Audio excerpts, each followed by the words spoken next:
let it begin. And so, ladies and gentlemen, we can't do anything this morning without the presence of Almighty God.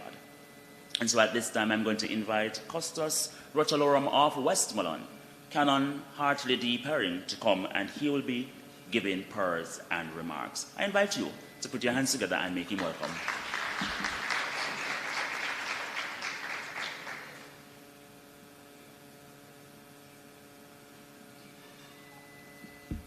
Thank you very much, Mr. Master of Ceremonies. If I may just do one thing more, apart from prayers and remarks. May I read first a psalm? A psalm a day. What does a psalm a day do? If it keeps the devil away, I shouldn't be really here. But so it's Psalm 121, one of your favorites. I hear some people sing it already, so maybe I shouldn't bother with it then. I will lift up mine eyes unto the hills, from whence cometh my help. My help cometh from the Lord, which made heaven and earth. He will not suffer thy foot to be moved. He that keepeth thee will not slumber. Behold, he that keeps Israel shall neither slumber nor sleep. The Lord is thy keeper. The Lord is thy shade upon thy right hand. The sun shall not smite thee by day, nor the moon by night. The Lord shall preserve thee from all evil. He shall preserve thy soul. The Lord shall preserve thy going out and thy coming in from this day forward and even forevermore. Amen. Now let us stand as we pray.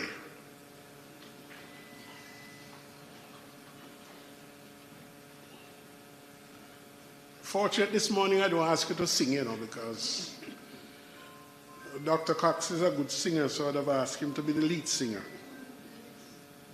I will not cause any problem this morning by doing that. So we will just have to pray. Let us bow our heads in prayer, please. Dear Heavenly Father, we give you thanks for waking us today in our right minds and with vitality and strength. This is indeed the day you have made. We will rejoice and we will be glad in it. So today we are met for thanksgiving and reflection. We give you praise for those persons who have dedicated their lives in the fight against breast cancer, and indeed the monster of cancer in general.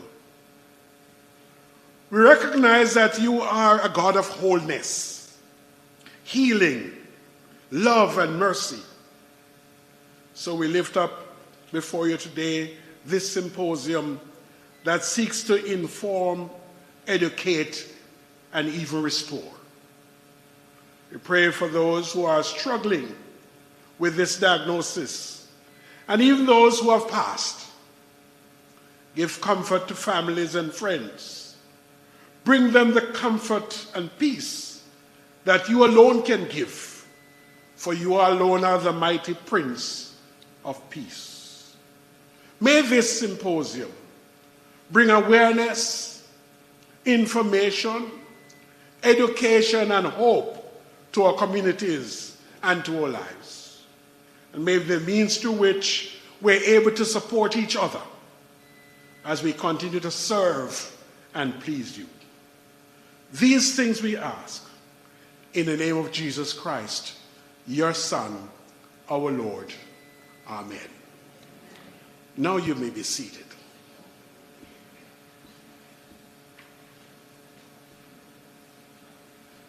So, Reverend Perrin just did the prayers and the invocation, and the custos has been asked to bring remarks. So, Chairman, is that allowed? Thank you. It is certainly an honor, if not a privilege, to be asked to bring remarks at this significant symposium that seeks to highlight, inform, and bring us to an awareness of the enemy that threatens even our very existence as a people. I, of course, refer to that monster called cancer. In fact, sometimes we don't even want to call the name. We hear of somebody having it, we say, the person has a big C, because we dread the name even to call it. Today the focus is on breast cancer. And once upon a time, us men were feeling kind of, we are okay. Only to discover that cancer is no respecter of person. So whether you are male or female, you are susceptible to the dreaded breast cancer.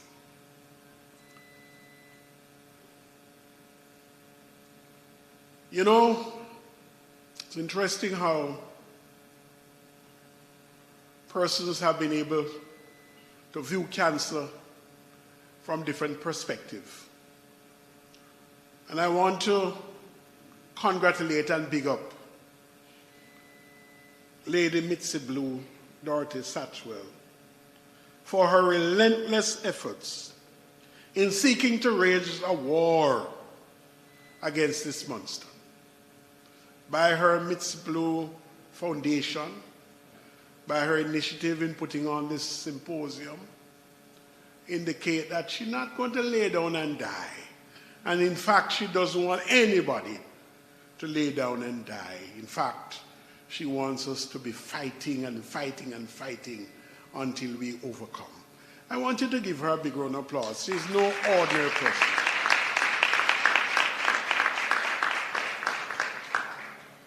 And she has support by professionals such as Dr. Lincoln Cox. And, she really has friends with these doctors. I don't know how she does that. Doctors walk around with needles, You got to be careful of them. But they also have medicine. Whatever it is, though, she has been able to establish linkages.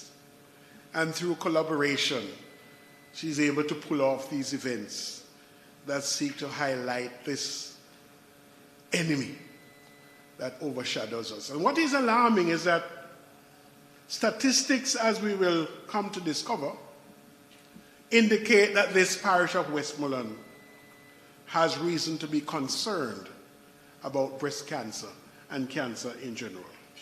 Frightening, but a reality.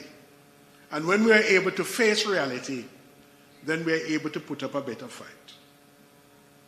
To the students, and I'm pleased to see students, I would want to extend a special word to you.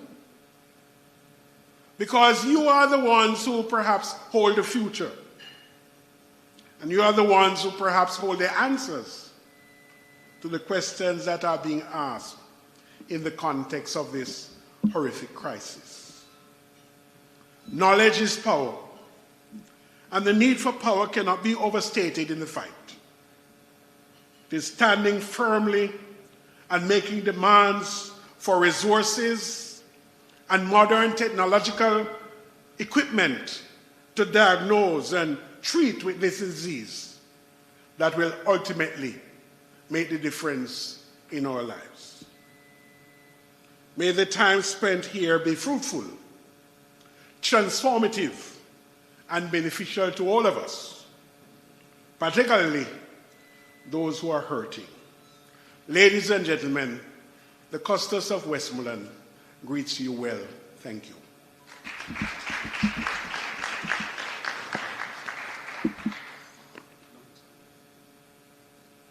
Another round of applause, ladies and gentlemen, for our Custos. And you see, the theme couldn't even be more fitting because we are united by unique. And so he came to do two things as one person with two separate titles. And so we're grateful that he was able to do that for us. Now, what's important, ladies and gentlemen, I must point this out, is that when I was asked to host this symposium, the week that I was asked to host the symposium, because we all have a story, and we must all tell our stories.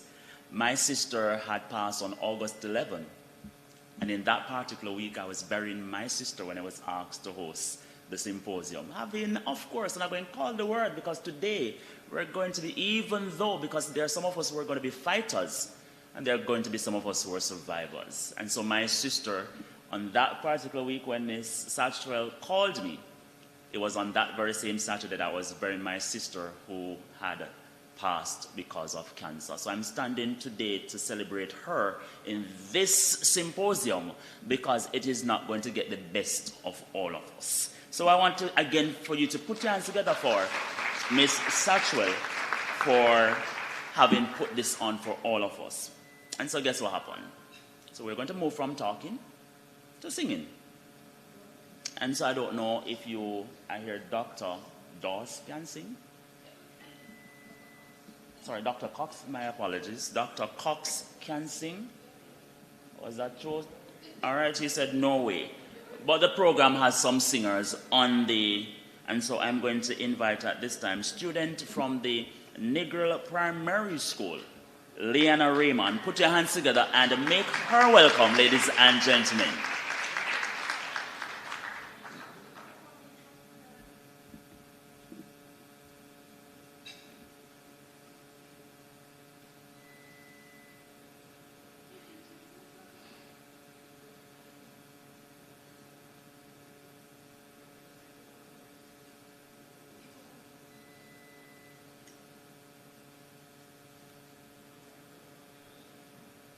Good morning, everyone. All right, so this is Leanna Raymond, and she's going to do a dub poem. Unfortunately, because the sound is within the walls, we don't have our beat. We can't use our beat, so just go along with her for me. All right, and she's under the weather, but she had to come this morning.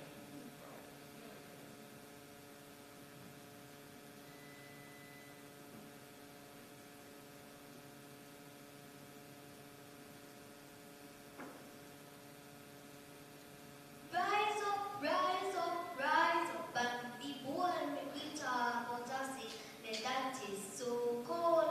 Breast cancer in Calabar, leaving families so sad. Walk on, sisters, let's face the box.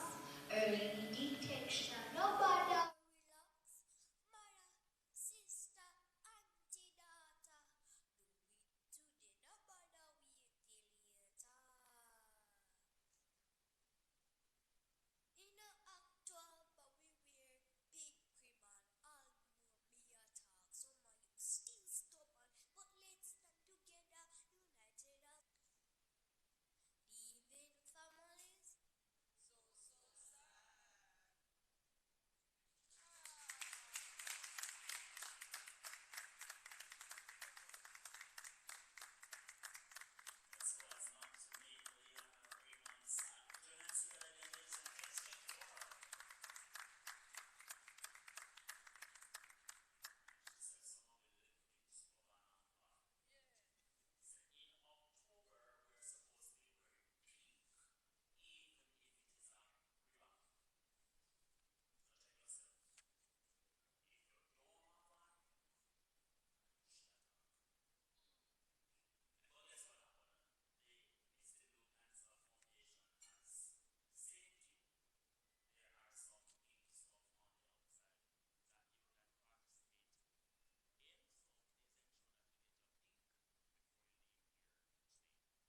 Ladies and gentlemen, we have another songbird.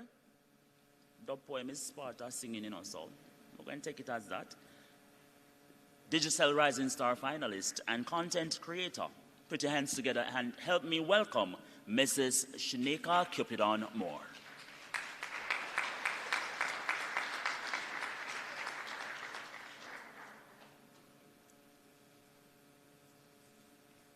Good morning, everyone. Hearing me through the mic? Is it on? Mic?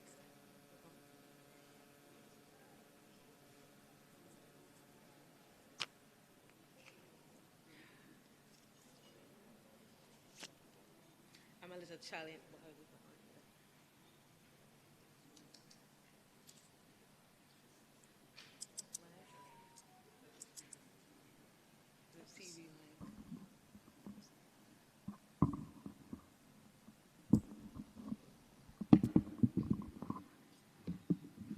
Good morning, everyone.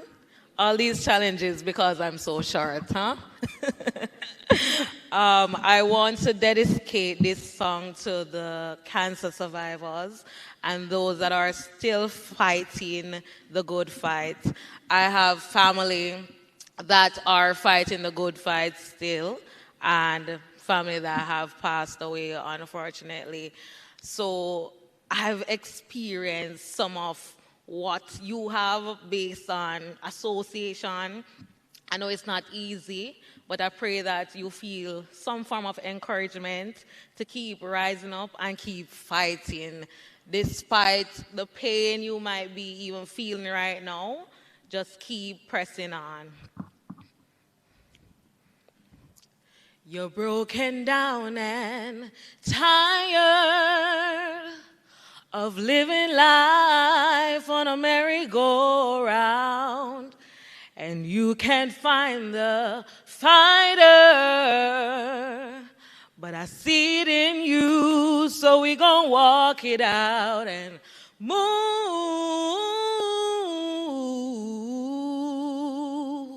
mountains. We gon' walk it out and move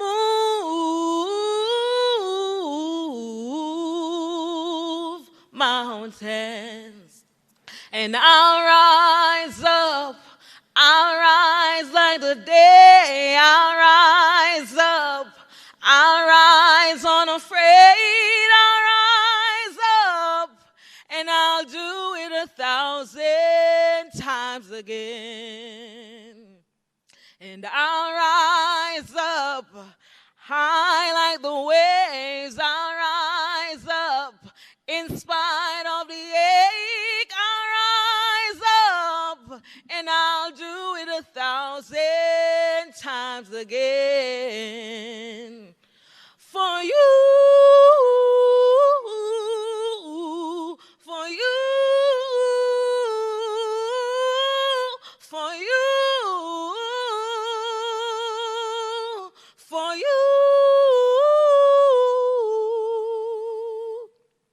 When the silence isn't quiet and it feels like it's getting hard to breathe, I know you feel like dying, but I promise we'll take the world to its feet and move mountains. Take it to its feet and move mountains. And we'll rise up, we'll rise like the day, we'll rise up, we'll rise unafraid, we'll rise up, and we'll do it 1,000 times again. And we'll rise up high like the waves, we'll rise up in spite of the ache, we'll rise up and we'll do it 1,000 times again. For you, for you, for you, for you.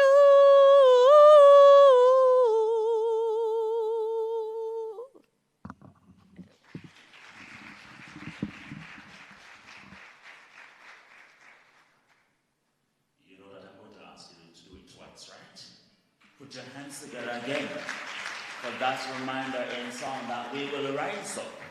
We will rise unafraid. And it's for that reason that the Mistyblue Cancer Foundation has put this function on for us to rise.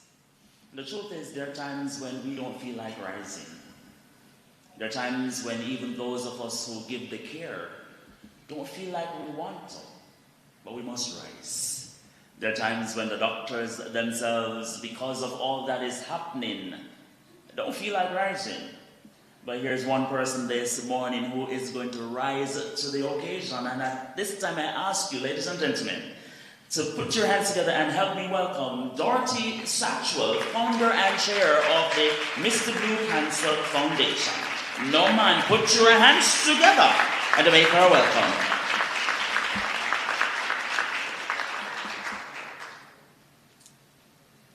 Good morning, ladies and gentlemen.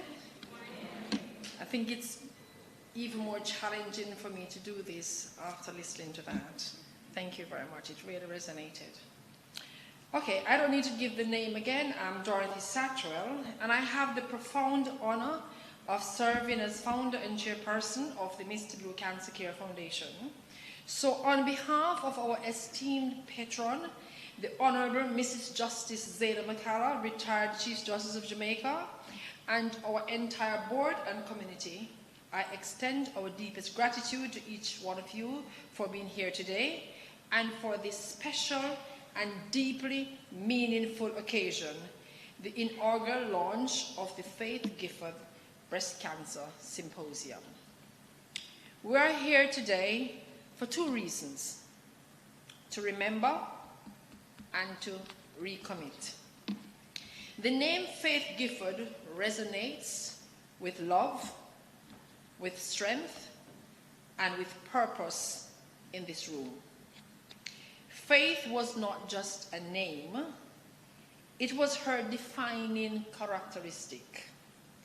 She was a force of nature and a founding member of this very foundation and a beloved friend. Many of you knew Faith. You knew her fierce determination, her unwavering optimism, and her incredible heart. She was, in the beginning, rolling up her sleeves, convinced that we could make a difference in the fight against this disease.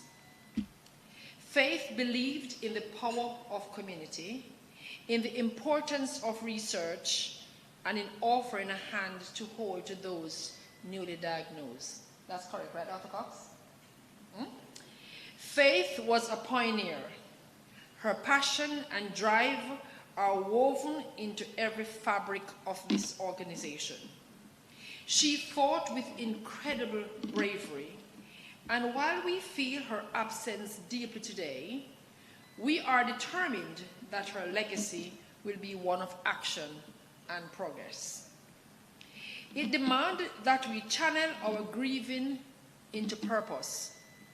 And so, we conceive this symposium not as a momentum of sorrow, but as a living, breathing testament to her life's work.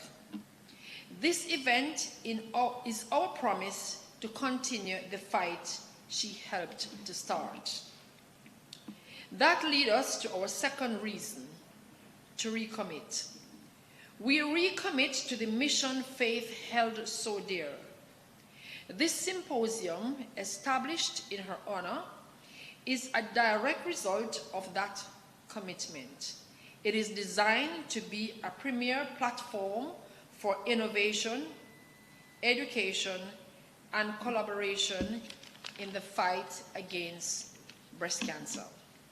It is about the conversations we will have, the knowledge we will share, and the collaboration we will forge. This symposium is designed to be a catalyst. It's for new ideas, for hope, and for change. It is a place where leading experts, dedicated clinicians, courageous survivors, and passionate advocates can come together just as Faith always envisioned. Over the course of today, you will hear from brilliant minds and share ideas that have the power to save lives. This is the most fitting tribute we can offer to Faith. So, as we begin, I invite you to carry Faith's spirit with you throughout the day. Let her memory inspire your questions, fuel your discussions, and strengthen your resolve. Let us honor her faith by reaffirming our own in a future where no life is cut short by breast cancer. Thank you, Faith, for the light you brought into our lives and the foundation you helped build. Your work continues. And thank you all for being here to carry it forward. Let's begin. I now declare this inaugural Faith Gifford Breast Cancer Symposium officially open. God bless you.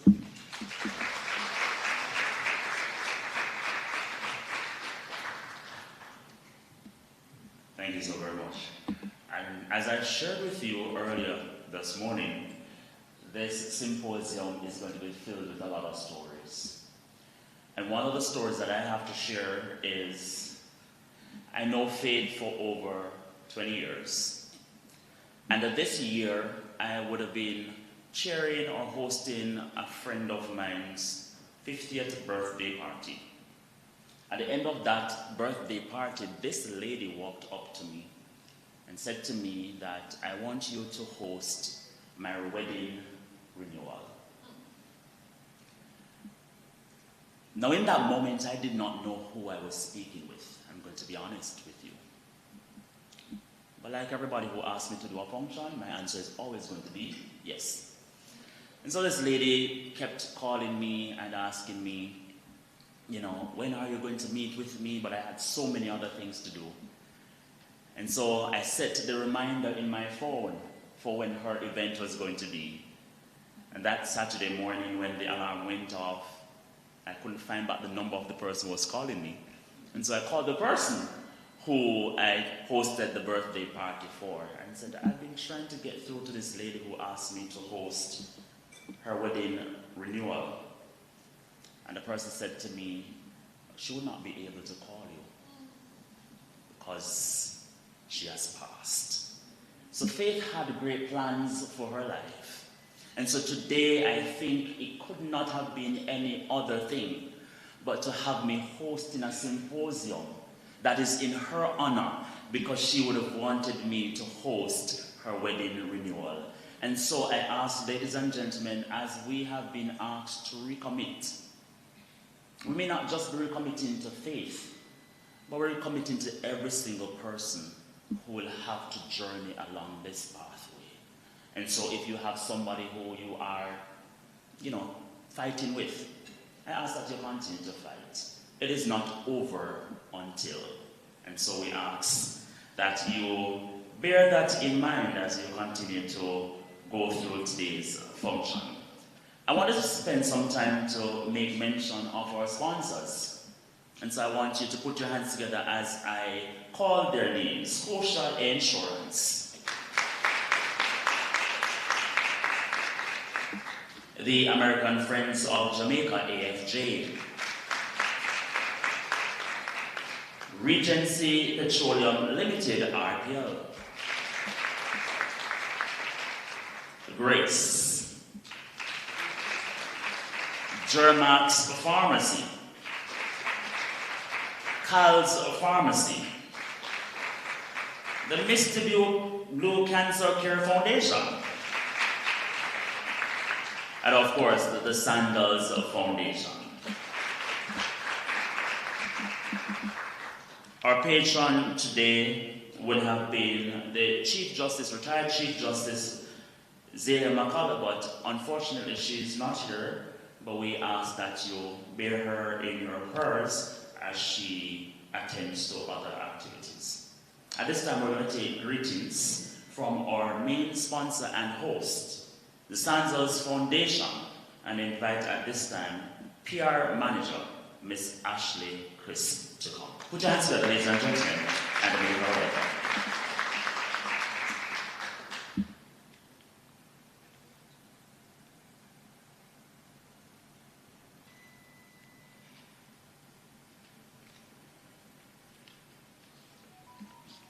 Good morning, ladies and gentlemen. Alright. I'm not a big fan of this, but you have to do what you have to do. On behalf of the Sandoz Foundation and the entire Sandoz South Coast family, it is both an honor and privilege to warmly welcome you today to the Faith Gifford Breast Cancer Symposium. This symposium is more than just a gathering. It's a powerful statement of unity, resilience, and hope. It reflects the very heart of what we stand for at the Sandoz Foundation and as a work family. For many years, the Sandoz Foundation has been a partner with the Mistyblue Cancer Care Foundation Limited, an organization that has done remarkable work in the fight against breast cancer. Through this partnership, we have supported a range of meaningful initiatives, from cancer screening, drives, and awareness walks to community outreach programs and educational forums. Together, we've reached hundreds of women and families across Jamaica, helping them access early detection, resources, and vital support services. I'm going to pause in this moment because I did not share this with you. Today, we should have had a team member joining us. She messaged me last night, but funny enough, through the Mistyblue Cancer Care Foundation, a partnership that we've had is our team members also having access to getting their mammograms done yearly. And one of our team members who is also a part of that, funny enough, last year, I think the latter part of last year, she would have been late to do her test. And in December, she would have shared, she pulled me one side while we were doing our annual back to Christmas treat, and she did share that she was currently in care because she would have found out that she had breast cancer. She's currently in remission, but again, it's because of initiatives such as these where our team members can also get early detection so they can be, get the assistance that they need. So again, a big thank you.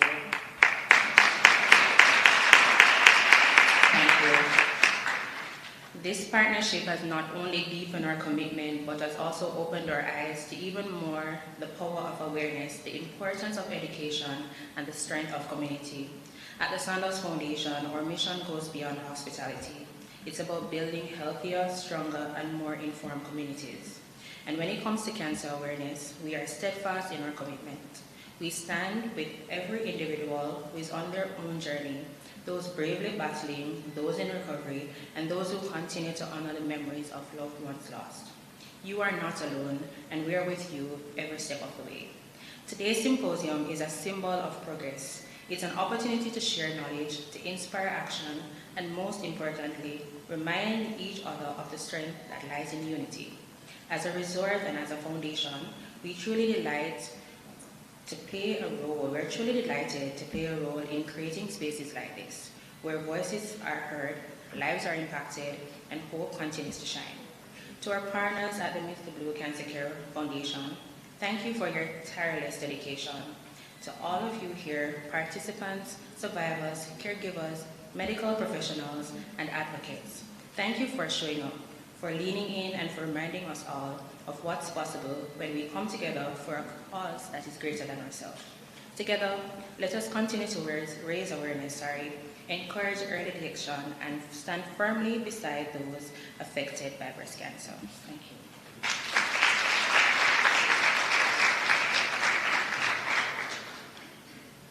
Thank you so very much. Let me see the hands of those persons who registered this morning. All right. So if you registered, simply means that you would have at least gotten a pen. Let me see the hands of those persons who got a pen. Good, I like that showing. And if you got a pen, it meant therefore that you got a book. Let me see the hands of those persons who got a book. Very good. So that simply means, ladies and gentlemen, boys and girls, is that we're going to go to school. Because we're not just here today to share stories or to listen, but we're also going to be able to take information, to inform ourselves, and to also share with others. And so at this time, I'm going to ask you to put your hands together and help me welcome Dr. Patrick Roberts, surgical oncologist at the University of the West Indies. And he will be coming to present to us the implications of germline mutation in breast cancer patients. Put your hands together, ladies and gentlemen. Make you welcome take out your book and pen.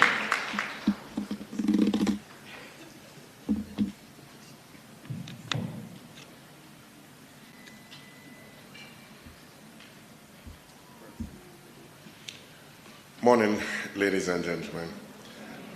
I would like to thank the organizers of this conference for inviting me to speak. In particular, I want to thank Dr. Lincoln Cox. Dr. Cox and I have known each other for nearly 30 years, and I never miss an opportunity for us to catch up. So when he invited me to speak, obviously, I could not say no.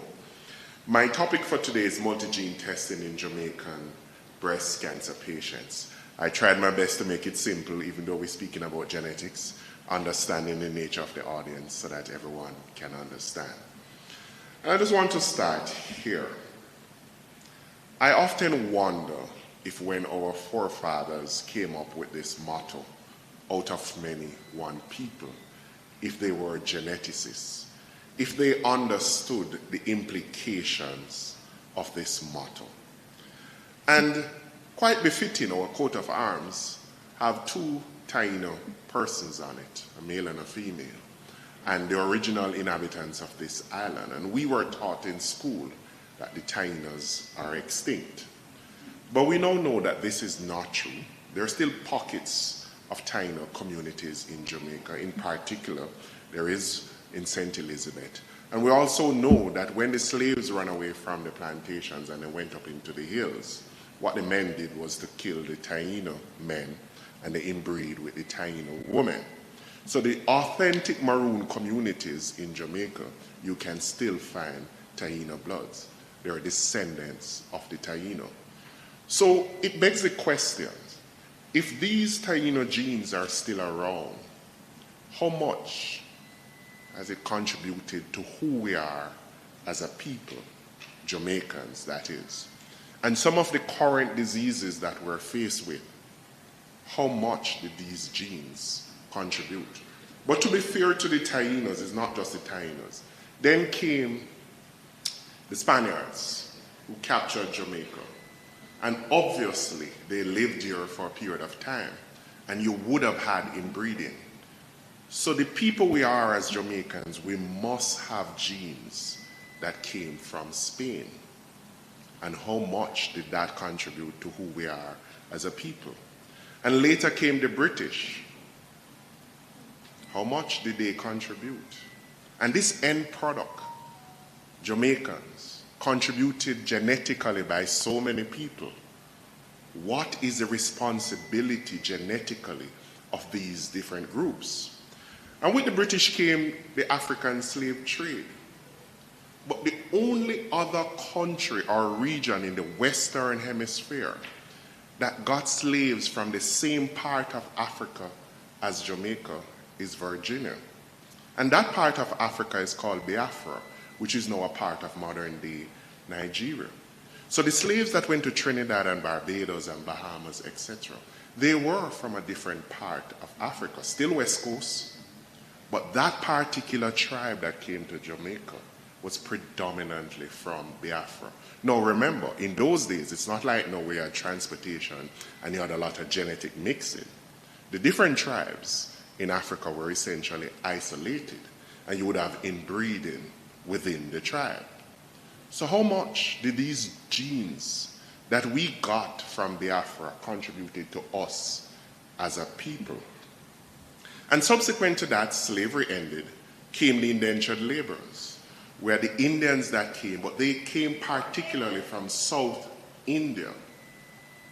And you look around, we have thriving Indian communities, Westmoreland, St. Mary, Clarendon, etc. And how much did this group of Indians contributed to who we are as a people, Jamaicans that is, and genetically? In addition to that came the Chinese, indentured laborers as well, contributed a lot to our culture. But genetically, what did they contribute? And there's also the Jewish community. Jamaica has the oldest Jewish community in the Western Hemisphere. In fact, it is said that the Jews came to Jamaica with Columbus, because that was in the time of the Spanish Inquisition, and the Jews were fleeing Spain. The synagogue in Jamaica is actually the oldest synagogue in the Western Hemisphere. We had Sephardic Jews, we had Ashkenazi Jews. We have Jewish cemeteries in Spanish Town, and there's a Jewish cemetery in Port Royal on the way to the airport. And if you should go into that cemetery, which I have been, there are graves going back to the 1500s. There are still Jewish names around that we take for granted, such as D'Souza. Now, how much did the Jews contribute to who we are as a people? We know that the Ashkenazi Jews have the highest incidence of genetic abnormality of any people in the world. So when you put all of this together, what exactly is the end product? And then subsequent to that came the Scottish shipwreck on the south coast of St. Elizabeth, and the survivors came ashore. And that's what contributed to the fair-skinned people in Southfield in St. Elizabeth. So how much did they add genetically to who we are as a people? And then subsequent to that came the German farmers that established very prominent German towns, Seaford, etc.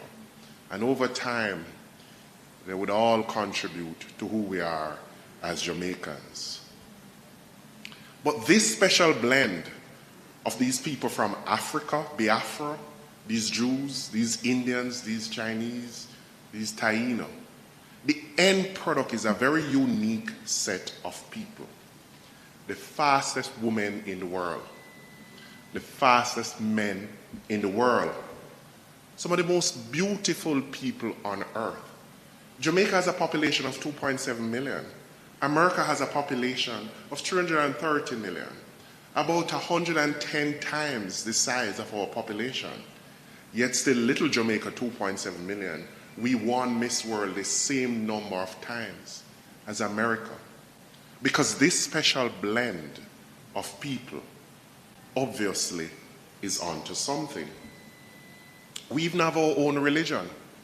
Yes, we have Christians, we have Islams, we have Hindus, we have Judaism, but we have Rastafarianism. And what did they choose as their symbol? The Star of David, which is also the Jewish symbol. And the reason for choosing that was obviously because Emperor Haile Selassie normally have his hands in this position, and to the Rastafarians they think it was the Star of David. There are two countries with this star on their flag, Morocco and Israel. But obviously our Rastafarians chose that as well. Here is an article recently published in the Guardian newspaper that the Industrial Revolution in the UK, it was the Jamaicans who went there who taught the British to do ironworks. And it was the Jamaicans who actually were responsible for the Industrial Revolution in Britain. You can fact check that for yourself. Here is the reference for it.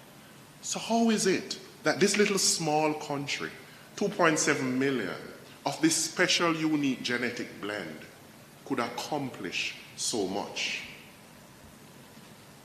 Now, a lot of you would have seen these statues.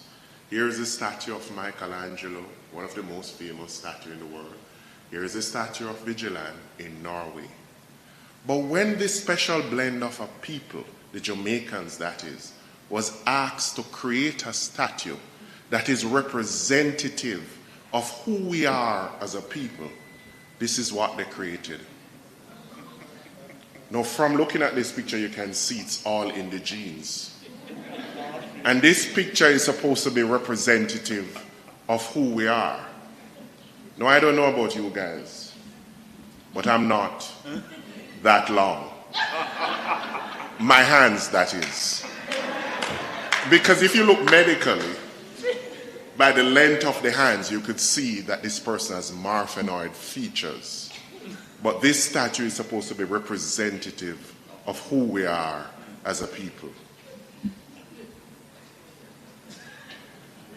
If any of you have ever done ancestry testing, all you would do is to submit some saliva, send it to Ancestry, and they would do testing and they could tell you exactly where your makeup is from.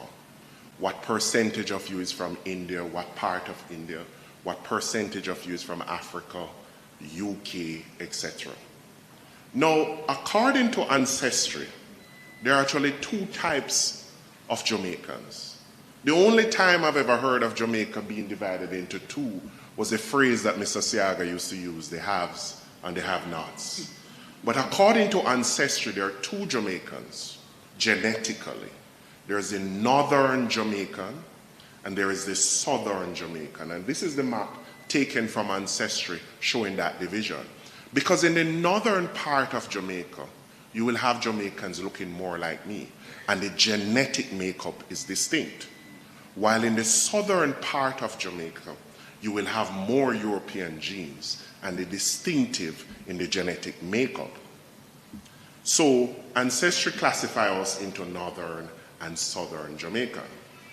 Now, a few Christmases ago, a family member of mine decided to issue ancestry kits as a Christmas gift to my family, with the view that everyone is going to submit some saliva and we're going to send it off for testing. Now, as a sole doctor in my family, I asked everyone, can you please email me a copy of your results? You see, I was very suspicious of some of my family members.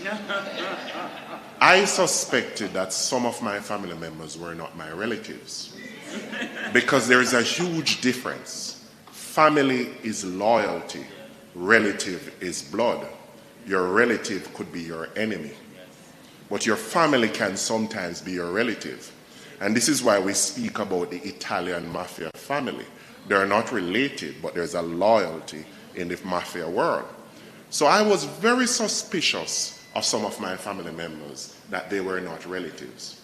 So they emailed me copies of their genetic results. And it was quite surprising. And I want to show you two genetic results from my family. And what you're going to see is all of these groups that I spoke about earlier that made up Jamaica. You're going to see that these genes are still around. So if you look at family member number 1, you will see that this person is made up of 58% from Nigeria. This is the result from Ancestry. I would encourage you guys to do it. You can see that from the Cameroon, Congo, and Southern Bantu is 22%. From Mali, 13%. And for Benin and Togo, 7%. And you're not seeing any European genes in this. So according to Ancestry, this person is from the northern part of Jamaica. And they were correct. Now look at family member number 2. England, Wales, Northern, Western Europe, 53%. Ireland and Scotland, 11%. Sweden, 10%. Cameroon, Congo, Southern Bantu people, 9%. Nigeria, 8%. But if you go further down, look at this. Germanic Europe, 1%. It's the farmers that came to set up farming communities. Indigenous America, that's the Taino blood, 1% in this family member. European Jewish, 1% in this family member. So you can see that this family member is reflective of who we are as a people. Here we are hundreds of years after. With a little saliva, we could test and we could see the genetic makeup of this family member of mine and the different groups of Jamaicans that contributed to this person. And it really begs the question, how much did this genetically link to who we are? Now, a few years ago, a good friend of mine, Jordan Lerner, tested some Jamaicans living in Toronto, 179 Jamaicans to be exact. Jordan is a geneticist. And what he found in that group is that there's this gene called PALB2, and that the Jamaicans who are living in Toronto have the highest incidence of this gene in the world. And this is a gene that is known to cause breast cancer. Another name for it is BRCA3. Most persons are familiar with BRCA1 and BRCA2. We really call this one PALB2, but it's often sometimes referred to as BRCA3. So Jordan's result really struck me. Why would Jamaicans have the highest incidence of this breast cancer causing gene in the world? And a few years earlier, Akbari did this publication on the Bahamian population.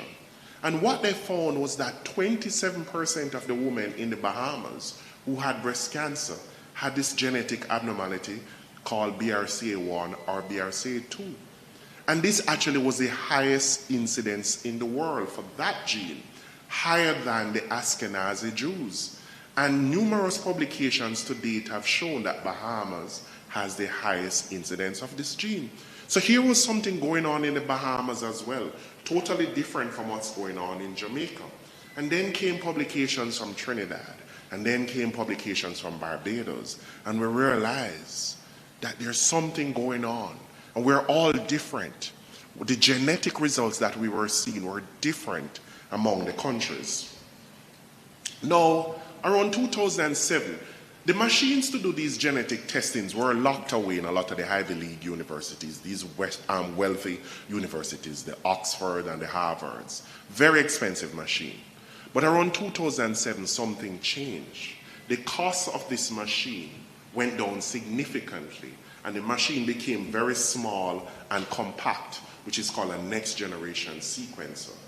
And what that did was it allowed third world countries like us to be able now to do genetic testing on our people. This was no longer locked away in the Ivy League universities costing millions of US dollars.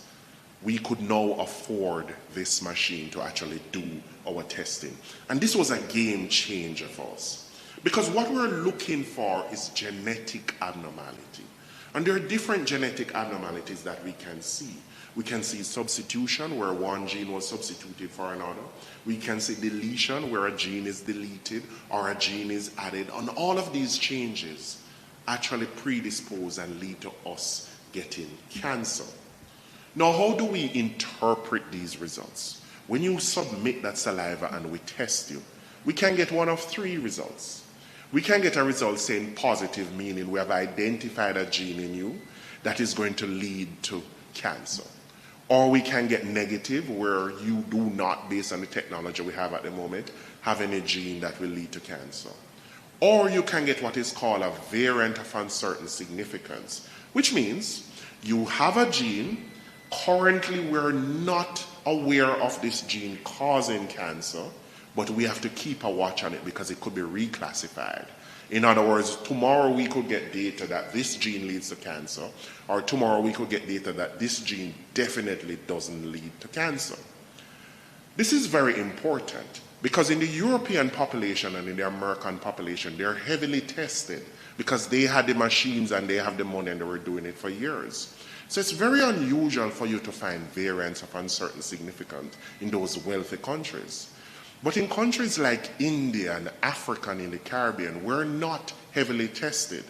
So this is where you're finding genes that we don't know the importance of it. And this is where the new discovery, medications against breast cancer and these genetic conditions, this is where the research has to be done. Because this is the last frontier for you to find new genes. So all the major universities are here in Jamaica trying to find these genes so that this is where new discoveries can be made. So what is it about Jamaica? Let's just give you some facts. In 2020, we had about 1,200 women diagnosed with breast cancer in Jamaica. And that same year, 637, about 50%, died. In other words, half. The death rate of breast cancer in Jamaica is 3 times what it is in America. Is this because genetically something is wrong with us? Is it that the quality of care that we're providing is not good? Is it that we're not screening, we're not getting the message across? I'm sure it's multifold, but 3 times the death rate in America is quite alarming. But it's obvious that something else is going on because the average age of breast cancer diagnosis in Jamaica is much younger than all the developed countries. So it cannot be care alone if our women are being diagnosed earlier. In addition to that, we now know from published data that Jamaicans have the highest incidence of triple negative breast cancer. And this is the most aggressive form of breast cancer.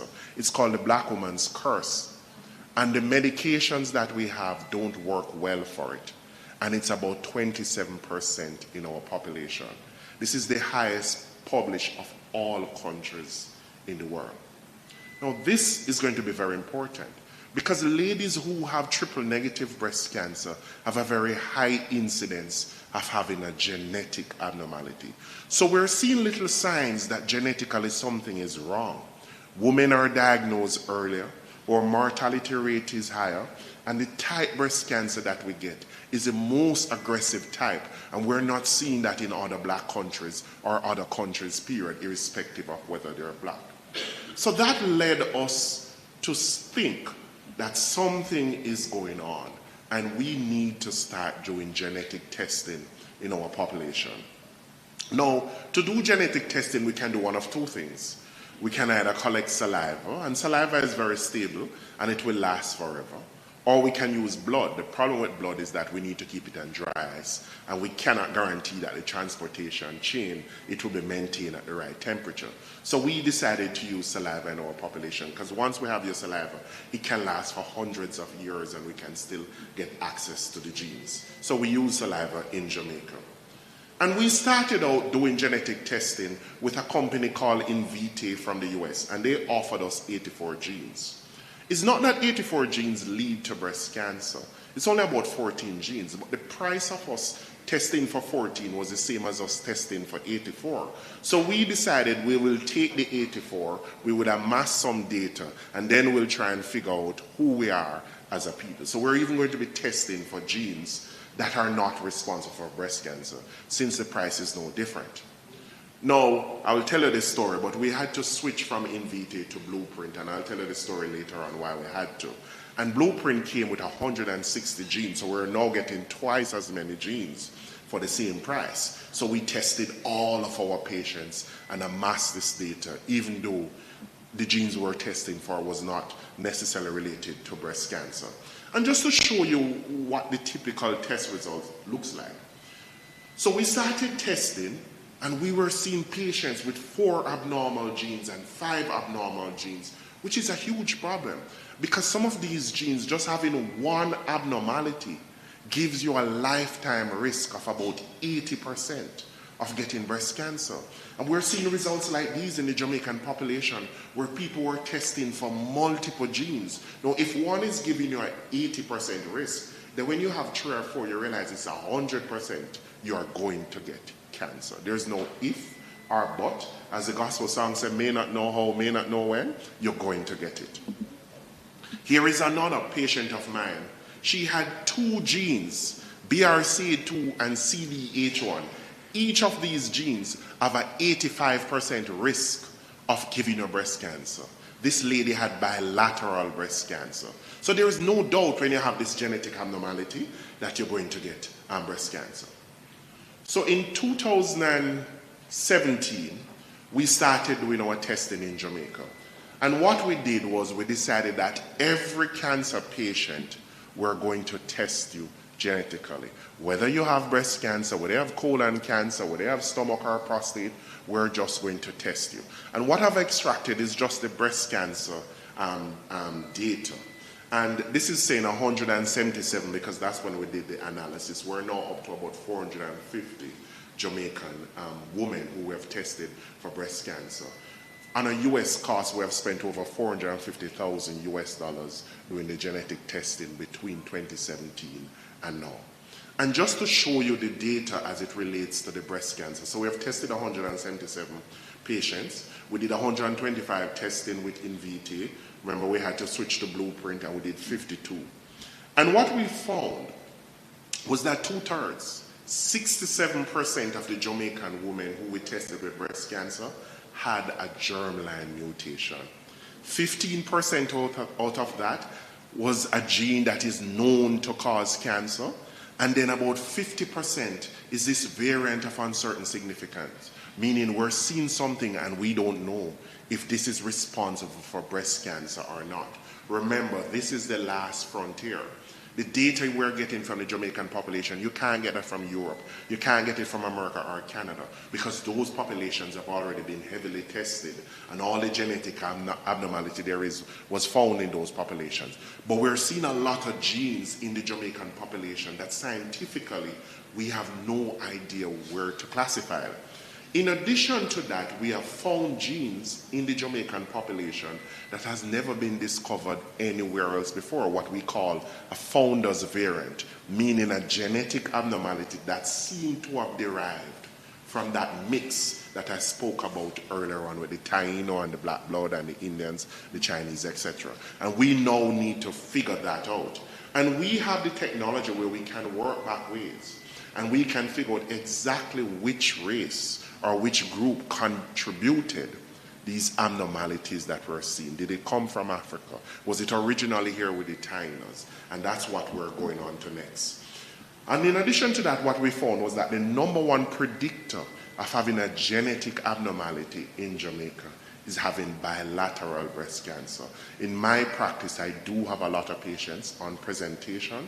They have cancer in both breasts. So our intent since the past 8 years is to test our patients with cancer to see which mutation is responsible for the strange presentation we're seeing in Jamaica, to see what is the prevalence of pathogenic mutations in the Jamaican population, to see what are the founders' genes, what genetic abnormality is arising because of who we are as a people, and also to compare and to see how we compare to the other Caribbean countries. We now know that to provide care, we need genetic testing and we need precision medicine. And this is the one thing we're lacking in third world countries. And if we don't get up to date with genetic and precision medicine, patients with breast cancer will do much better in first world countries than they're doing here. The days of getting chemotherapy are done. We are now using immunotherapy, which is much, much more effective than chemotherapy. So we have to get with it genetically in our Jamaican population. So here is this company that was started in New York. It's called 54 Genes. Because we now know that the black race is the most heterogeneous race. A black man in North Jamaica is different from a black man in South Jamaica, which is different from a black man in the Bahamas, which is different from a black man in the US, and is different from a black man in Africa. So this company is now testing the black race all over the world, because a white company is not going to do that for us. We have to have our own blueprint, our genetic makeup, so that we, the black race, can discover our medications. We know that breast cancer is totally different in black people as it is in white people. And that's what this company, 54 Genes in New York, is about, to map us genetically so that we can discover our own. Now, how did this get started? This picture was actually taken in 2017. And this is Dr. Wesley Francis and his perfusionists. They're from the Bahamas. And they came across to Jamaica to assist me with a surgery. It was a young patient, 22-year-old, and that surgery took us 24 hours. And that's why they had to fly in to assist. Dr. Francis is a surgical oncologist as well, and he's in the Bahamas. So after finishing the surgery 24 hours and we went home and we slept, I decided to take them out for dinner the night after. And as is typical of us, we engaged the spirits. And after consumption of the spirits also engaged us. And we started talking a little bit loosely. And someone at the table said, hey, I just did my genetic testing and I have BRCA1. I'm positive. And that's when it started, and we decided that we need to do something about this. We need to start genetic testing in our patients. Now, at the same time, a few months after I met this Jamaican, his name is Camille Ricketts, and he has a PhD, he works at Cornell University, and he has a PhD in computational biology. He was a recipient of the Prime Minister's Award in 2018. And this was exactly what we needed to help decipher this. Because what we were seeing in the Jamaican population, we needed a computational biologist. It was a whole field by itself. And Dr. Ricketts has really been at the forefront in terms of doing the data analysis so that we can interpret what we are seeing in the Jamaican population. The data is so interesting that we were recently invited by the Americans to present it at the American Association of Cancer Research, which we did in Chicago in April of this year. But all good things must come to an end. This is the letter, the email we got from Inviti in 2022, basically saying that they will no longer offer genetic testing to our region. And we wanted clarification, what the hell is our region? So we sent them an email to say, can you define what that is? And the letter, they basically notified us that they will no longer do any genetic testing in Africa and the Caribbean. What did Africa and the Caribbean have? Black people. But they're willing to continue doing genetic testing in North America and in Europe. So we had to end our testing, even though we plead and we begged with Invite, we had to end. And thankfully we found this company in Finland called Blueprint. And Blueprint offered us 160 genes at the same price, while Invite was offering us 84 genes. So we were back in business again. And thankfully to Blueprint, we have been still doing our testing, and we have been getting the data. And again, so now we're testing 160 genes. We're seeing genetic abnormality now that we weren't seeing before with the Invite database, because we're testing twice as much. Here's one Jamaican patient who has this gene called a SBDS. For the doctors around, I'm sure you've probably never heard of this gene. I never heard of it until I got this result. And this is what we're seeing, accounting for some of the early presentation of breast cancer in our population.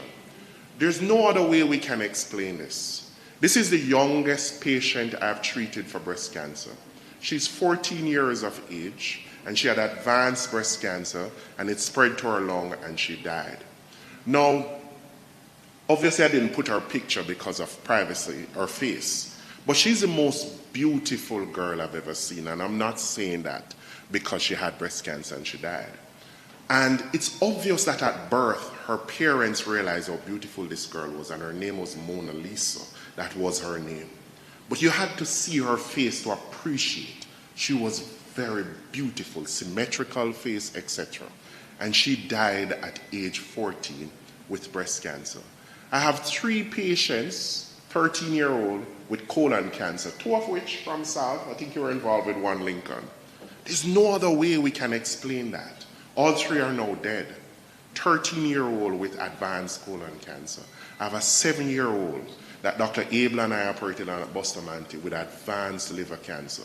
There is no other explanation than genetics. And this is why we need to properly interrogate and to understand what's happening in the population. I don't want to take credit for this work. I'm not the sole person involved. As you can see, there are numerous persons who are involved with this work. And I just want to share this picture of Dr. Cox and myself at a breast cancer conference, I think in the heights of COVID. And as is typical of when we get together, we did engage the spirits again, Dr. Cox. We normally do. And thank you all very much for inviting me to speak.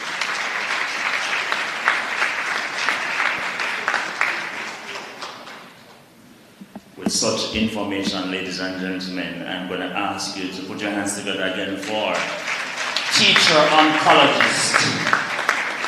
That was a rich history lesson. Which statue in Jamaica represents you? Emancipation Park.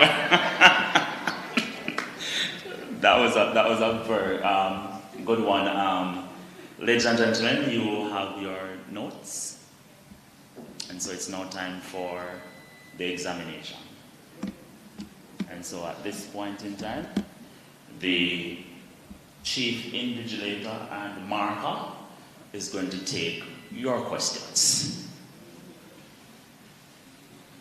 My apologies, guys. I have to head back to Kingston, so that's why I'm taking the questions now, because I have a 2:30 meeting in Kingston. So as soon as I finish the questions, I'm out of here. So that's why we're doing it now and not at the end. But I'll be happy to take any questions that you may have about the presentation.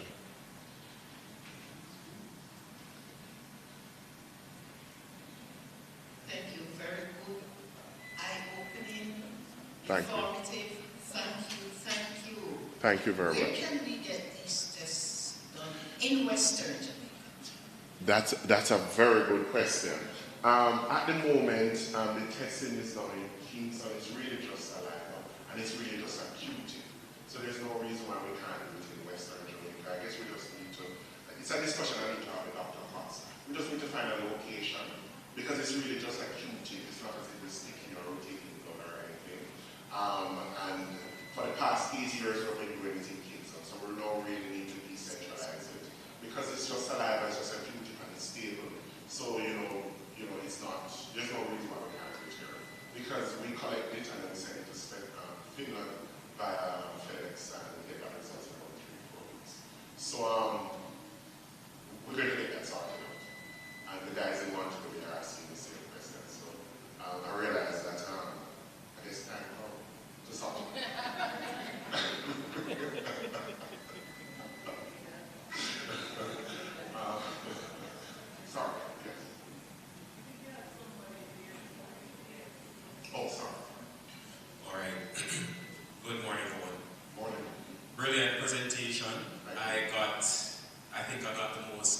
initial part of the presentation. The information also resonates with me because when I was back in education, I had a student who, I'm not sure if she's dead, but she had breast cancer, advanced breast cancer around about 12, 13 as well. So I know the history of it in terms of that rapid nature, because by grade 11, she was in a serious state. What I'm driving at, just to ask the question, no, in terms of this rich assortment of information, outside of this forum, possibly I would never have gotten it in such a nature. Where can we readily receive this information? And also the follow-up of it is, how widespread is this information shared generally? Those are some very hard questions.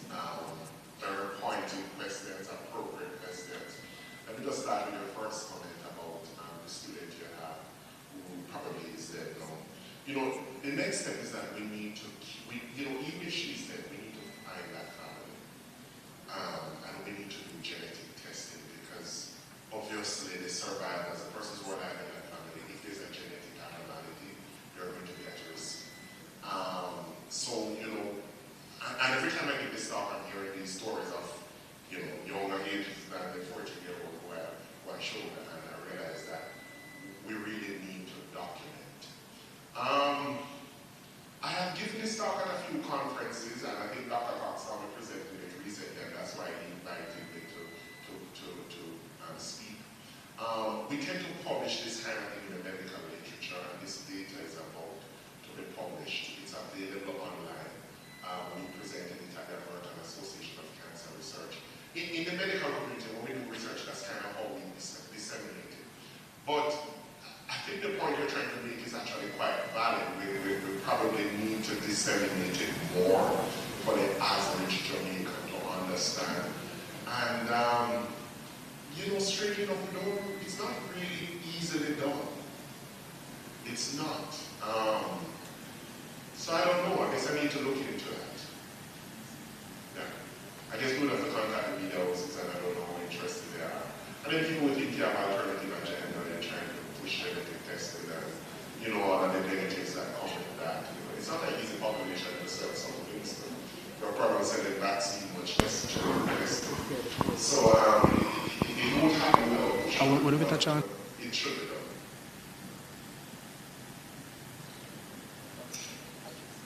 Good morning, everyone. Morning.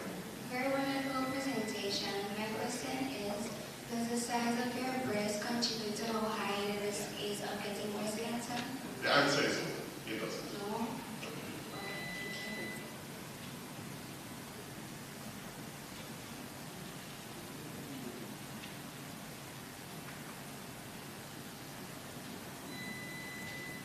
Morning, everyone. Well, I think that we this afternoon.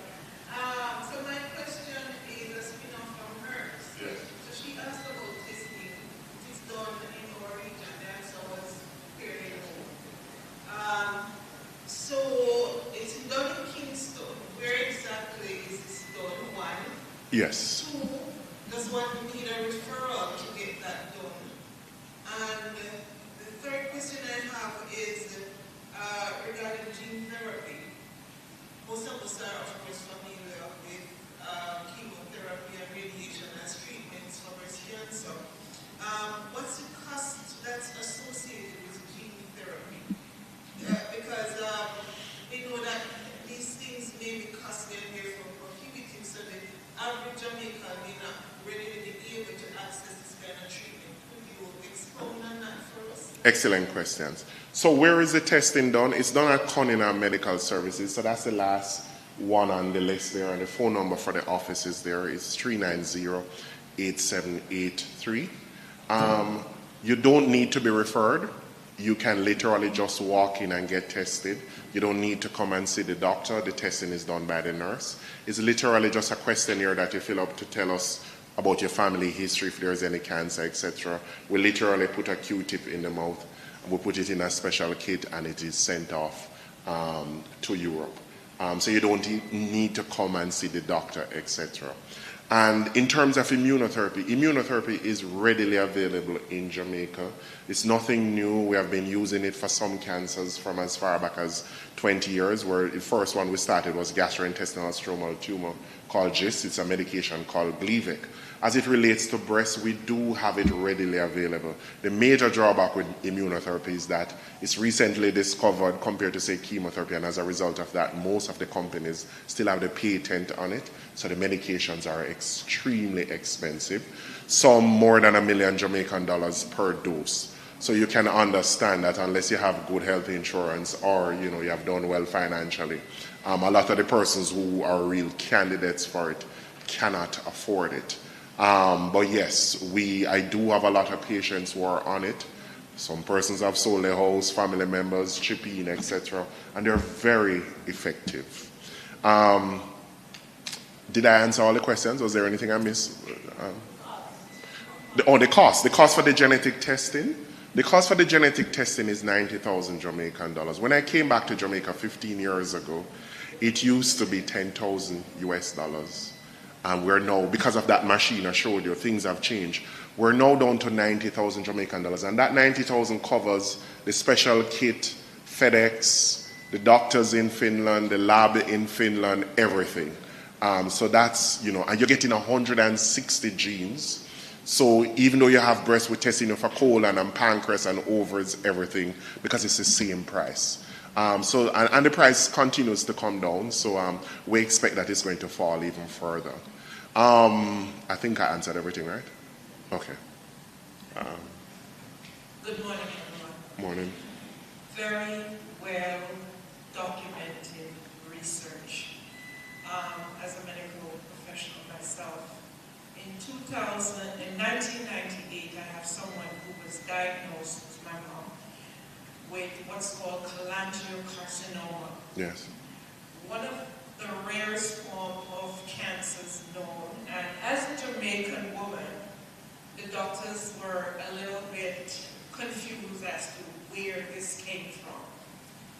This presentation today just brought me forward and opened my eyes, because I do research, I'm a practitioner, and for some reason I couldn't make the connection.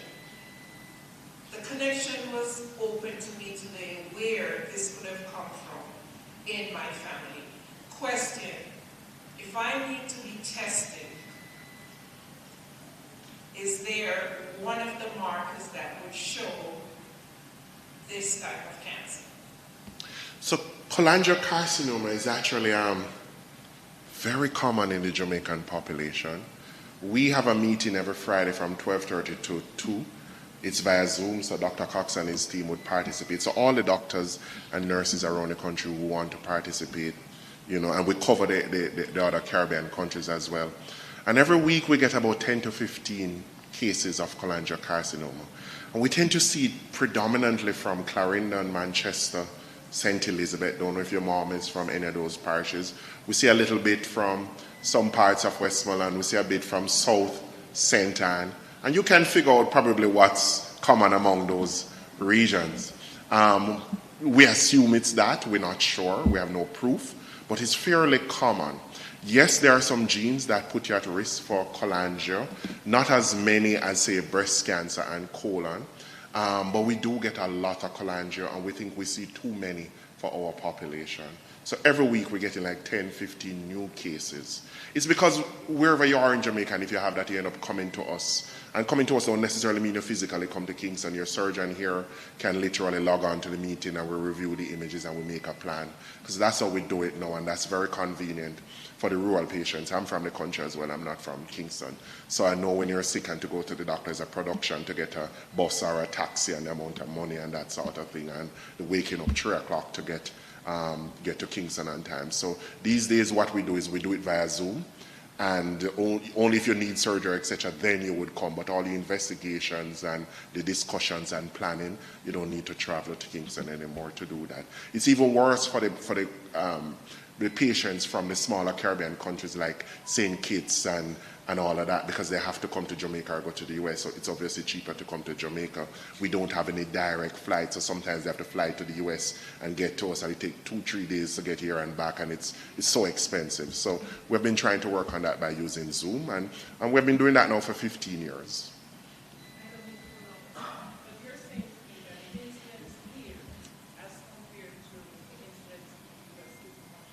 Of cholangio? I don't know what the incidence is in terms of, we haven't looked at the data, we have collected it, we just haven't looked at it, but it's very common here. I don't know if it's higher compared to the US, or I don't know if we look at subgroups for, say, blacks in Jamaica versus blacks in the US, but it's not rare here, it's very common.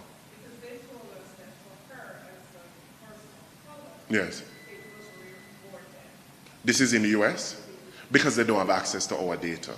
You see, they would not understand us as a people, and this is what I was mentioning earlier on, that this is why we need to do our own studies and our own publication, because it's very common here. Yeah. Good morning. Morning. My question is, has there ever been a farm testing of the soil to see if there is a direct correlation with the different variants of the cancer from the different segments of Jamaica? That's a very good question. So there is this book published by Professor Gerald Layla, and it's called A Geochemical Atlas of Jamaica. And basically what Professor Layla did was to travel around Jamaica and to measure the radioactivity in the soil, and also our sources of water. And there's this particular source in St. Elizabeth where the radioactivity, according to Professor Layla's book, is about 1,000 times, higher than what we would normally like. So we do think that there is a correlation. We have never been able to prove it. We notice, and from when we were in medical school, Dr. Cox will tell you, we have always heard that St. Elizabeth, Manchester, Clarendon is cancer belt, and that most of the patients with cancer, and a little part of South, St. Anne and Westmoreland, that sort of thing. And we noticed that the trend has continued, that every week, on a Friday we get 15 to 20 cases, and most of them going to be from these regions. We don't get that from Portland and St. Mary and St. Thomas. And we think that it has to do with the soil. Bauxite is rich in these areas, and we know that there is uranium and plutonium at a very, low concentration. So we don't know, and we have been looking into it with the nuclear department at university. What we have been told is that Dominica Republic has the same bauxite footprint as Jamaica. The problem is that they speak Spanish, we speak English, so it's not so easy to do communicate and do research with them, but we're hoping to see if we can look into this. Other bauxite producing countries in the region like Guyana, the footprint of that bauxite tend to be different from what we're seeing in Jamaica. So the closest to us is Dominica. So if it is related to the soil, what we're seeing in Jamaica, we theoretically should be seeing that in Dominica Republic as well. And the theory behind that is that when the asteroid basically, what landed in Jamaica was the same thing that landed in Dominica, and that's why we have the same footprint when it went into the Yucatan area. Okay, that. Oh, yeah. Oh, sorry. Listening to your presentation, it has done two things to me. One, I'm impressed with the level of research and the information that you have brought before.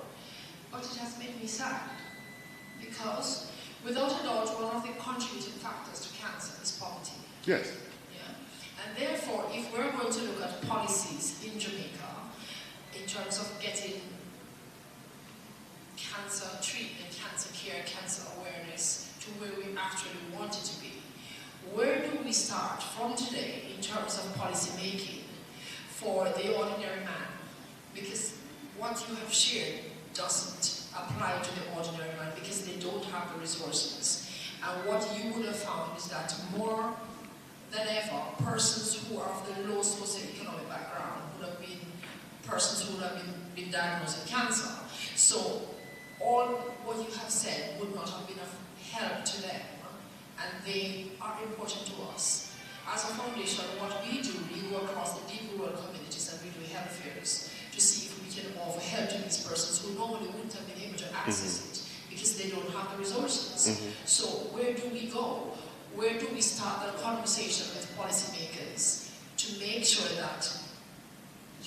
die because you're poor. You know, that is basically what is happening. You're dying because you're poor. Excellent question. You know, if you should go on the WHO site, it will tell you that the number one determinant of how long you're going to live is how much money you have.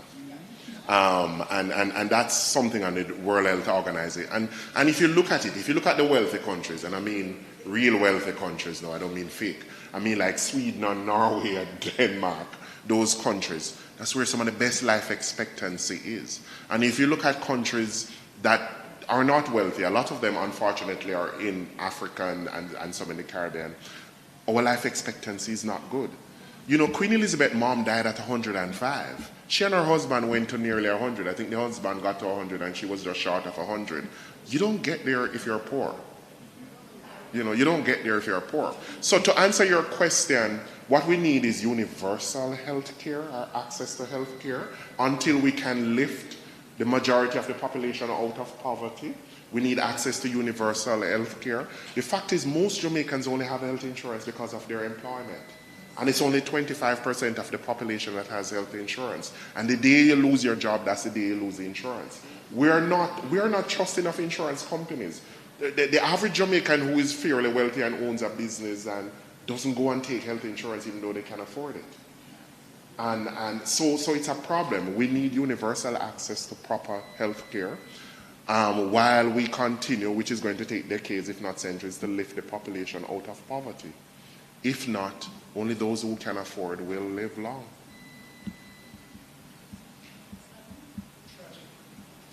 It is.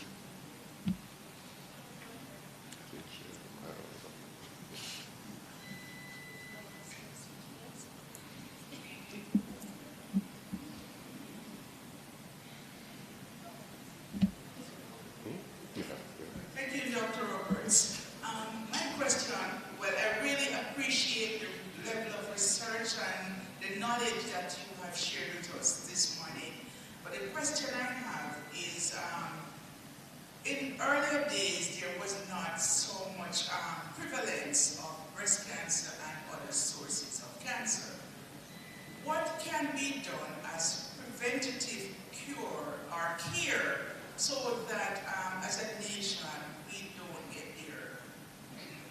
I'm not sure if I understand the question. I would want to know that, is there researches in place to prevent the cause of cancer in our population, and what are these researches? If there's any, because I know you're looking at the care and the cure when the cancer is there, but to prevent before we get there, because if that can be done, we would be a better people. So, you know, I actually don't think the incidence of cancer in Jamaica is increasing. I'm from the country. And when I say country, I don't mean what you guys have here. I mean real country. I mean, by where I'm from, this is, you know, town. And I remember growing up in the country and, you know, people would get sick and you would hear it's obia or it's Bigfoot or Duppy box someone. And I realize now that, you know what, the person who we used to say Duppy box, that person had a stroke. And that Bigfoot person was a diabetic foot or varicose veins.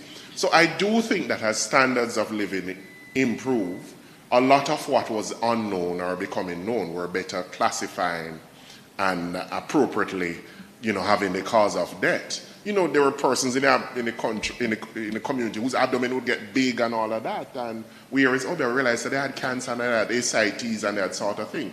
So I actually think a lot of the unknowns are now becoming known.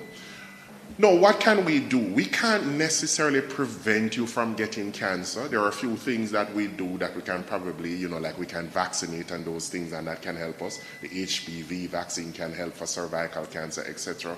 As it relates to breast cancer, where we will really get the real buck for the money is early detection. Because you don't just get up one day and get breast cancer.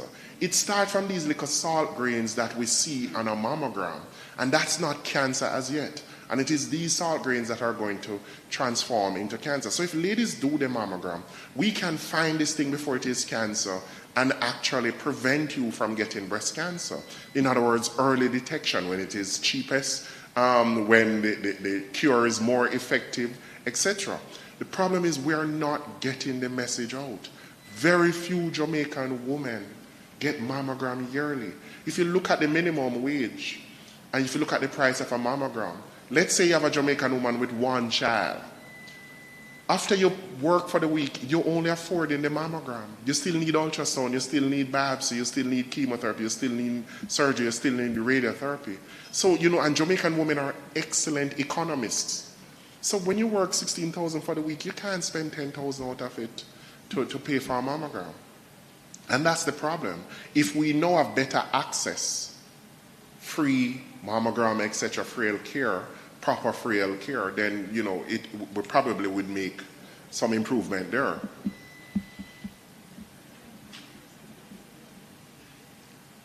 All right. Thank you all very much. If you allow me, I'll stay here and talk to you guys all day. My middle name is Oral, so I will talk all day. So I'm heading back to Kingston.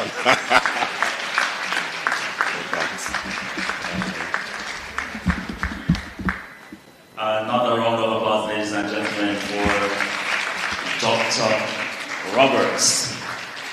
And as good teachers, he did something to us because the lesson is not finished. So he would have invited us to come to his office to continue the education. He left his number, he left all his contacts. I hope and trust that you took it down. Now, recognize one thing, that when he mentioned that the amount of money that you have tells how long you will live, I recognize persons started checking their pockets and their cell phones. I'm not sure we want you to think about that right now, because we're going to live as long as the Lord would have wanted us to.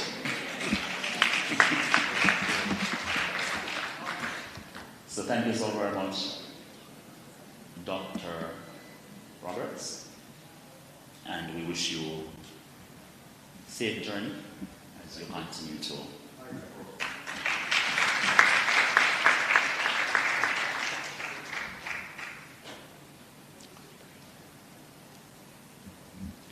All right, so we're going to ask you to put your hands together at this time for me.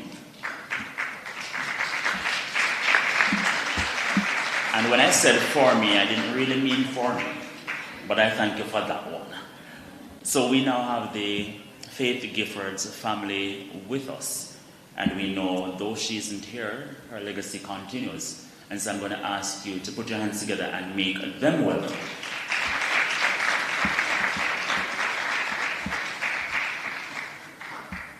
And so at this time we turn our attention to the Faith Gifford's cancer journey.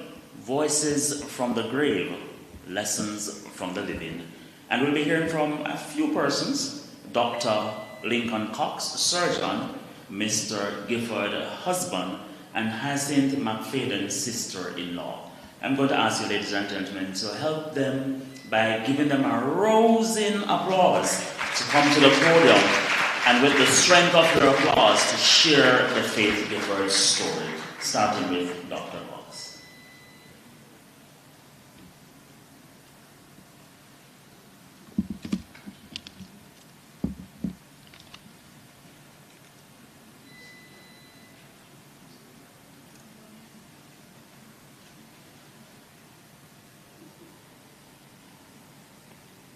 Good morning. On behalf of the Mistyblue Cancer Care Foundation, we'd like to thank them for facilitating this conference this morning, and we think it was very important. Now, Faith, as Dorothy had mentioned before, is one of my very close patients, and standing beside me is her husband. I met Faith, I think, in 2013. Everybody who knows Faith knows that she's a very ebullient character, very high-pitched voice.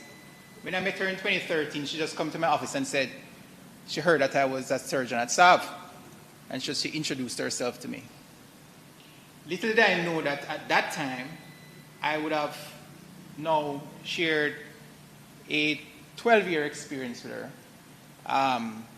Unfortunately, the majority of it was taking care of her as a cancer patient. However, outside of cancer, man, the experience with Faith and her family and her husband was just wonderful. Must just say that during my time in Westmoreland, I've spent a lot of my energies getting my children through school. And I think they are the most important things to me. And I only entrust certain people with my children. And I can tell you that this year, just one event, my son was supposed to take part in Western Championships at Stet. And I had a flight this very same morning. And I was wondering, how am I going to get my son to the preliminary track and field event at Stet, then get back to the airport? So I searched my brain just trying to figure out who is going to take them. And in the end, I just called Mr. Gifford, I called Faith Gifford, and they both took him to Western Championships at St. Elizabeth Technical High School. And this is a close relationship that we've had over the years. There's so many times after Faith's surgery, many times I would just turn up at home. On my veranda would be many things: banana, yam, cow tail, lots of things. She would turn up at the hospital, surgery, and she would just leave curry goat, puffer fish, anything. She would just leave it. And I thought it was unique to me. But then the other parts of the hospital as well would say they're having an event and Miss Gifford is baking. Like, what are you saying? And she was just everywhere. She was ubiquitous to me. Everywhere. I thought she was a little angel that the Lord sent around everywhere. And she had such a spirit. She's a true survivor. I've never seen her sad for the majority of her years. The last year, when I saw the shine came off Faith's face, it affected me so much. I was so unhappy. And I was so sad because I saw her with the smile had left her. And I understood then that by then, the cancer had recurred many times actually. And it was now towards the end. But at the start time when I met her, we had surgery, and she was cancer-free for about 8 years until one day she presented with respiratory problems. And then we had a recurrence in the mediastinum in the chest, and then she went to National Chest Hospital, and just her spirit alone, because when I saw that mass in her mediastinum in her chest, I was wondering, there's no way. And she went, she did chemotherapy, and the mass disappeared. And then, unfortunately, it recurred in her bones. And that was where the final straw was. But for us, she's a typical Westmorelite. She's embodied with the culture, the kindness, just a loving person all around. I've never seen a person like that, and her family. And I did not say anything at her funeral because I knew I would have a problem. So a little time now has passed, so I could share with the family members my experience with her. But she was everything to me and my family. I just spoke about taking my son to the track meet, but if my car was punctured, she would find her way. If I had, her husband would say, Faith would call her and say, Dr. Cox, I have something to do, so turn back. And he would turn back. But I want to share with the family how loving and my remembrance of her, and that the journey with her was, I mean, one that is unmatched by any other patient that I've had. Because perhaps because she just lives across the way, because I live at Campbellton Gardens and she's living over by Carwina, and she's just across the road. But for the rest of the family, I want them to give their experience and talk about her a little bit as well.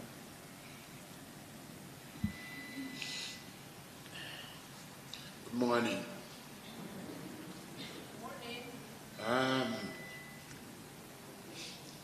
My experience with my wife.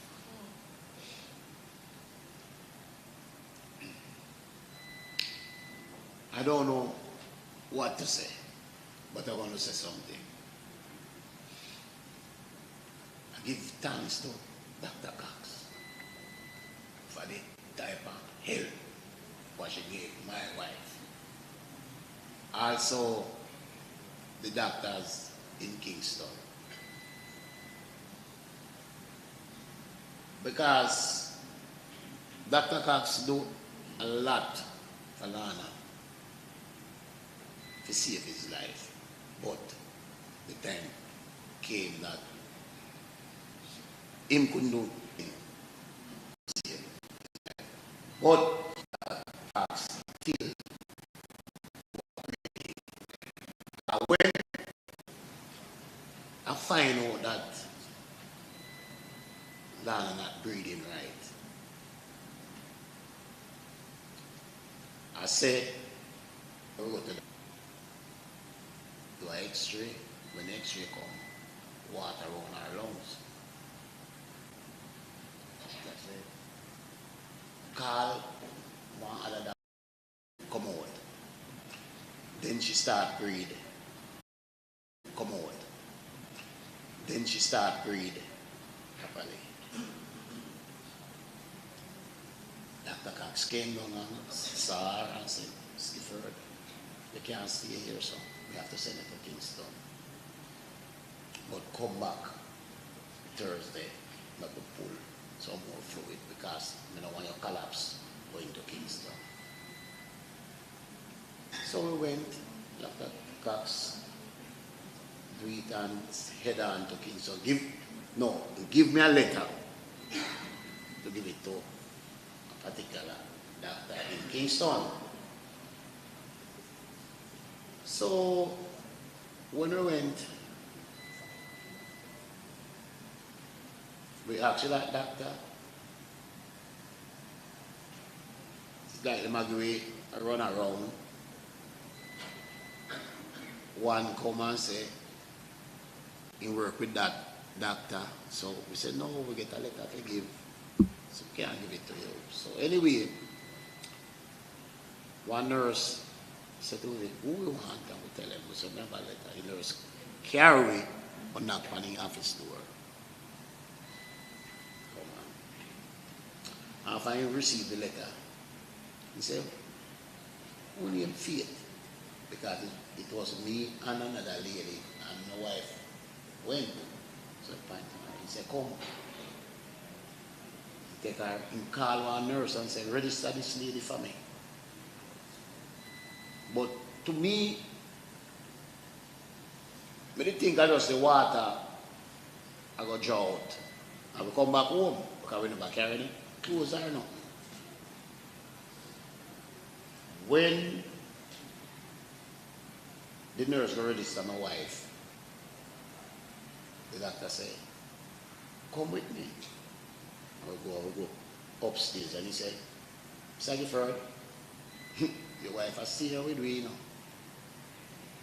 So, Westmoreland, if you run on a Kingston, buy Nike, buy this, buy that, buy everything. Admit her. Rush come up Westmoreland, take up some things for her and rush back to Kingston, stay me auntie. She spent 2 weeks at Chase Hospital. One Saturday morning, I can't forget. We give up. Because when I leave there the Friday evening and the Saturday morning when I came back, I saw 4 doctors around land. But when I leave, she'd have 1 tube in her side if we pull the water. And when Saturday morning when I came back, she had 3 tubes. 2 in her nose, 1 down in throat, and 1 you saw 4 doctors around her. So I said to myself, say, anytime you see a patient either go die or something going on, you see plenty doctors around them. So when we go, I just go up on the veranda and hold on on the rail. And I say, why? You're not going to leave me now. So they see the for a while, then I say, no, 2 doctors leave. So I say, no, I'm the husband. So I want to know what's going on. So I went there and introduced myself to them and them said, well, Mr. Gifford, we see that your wife have a bleeding in the chest.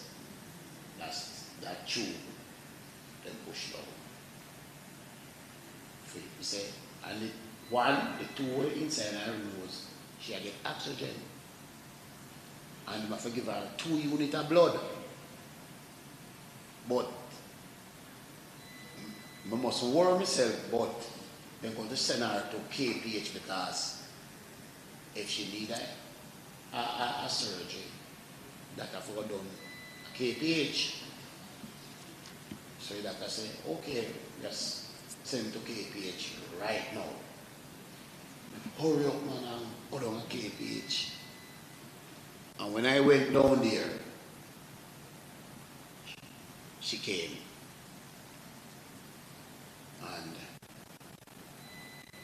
take her on the ward. After she went on the ward, the doctor came to her and said to her, say, Miss Gifford,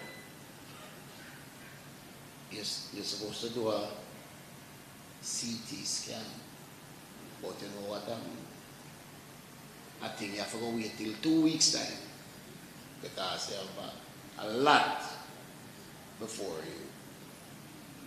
You said 2 weeks time. Anyway, Lana have the tube down her throat same way. And in her nose and 1 side. He do so to me. After that gone, and he do so to me. And I go to her and he say, so I say, what do you mean? He say, but he can't talk. So I take out my phone. And I said, if you give me phone, and I give him. And you know what Lana did? Lana takes Dr. Cox.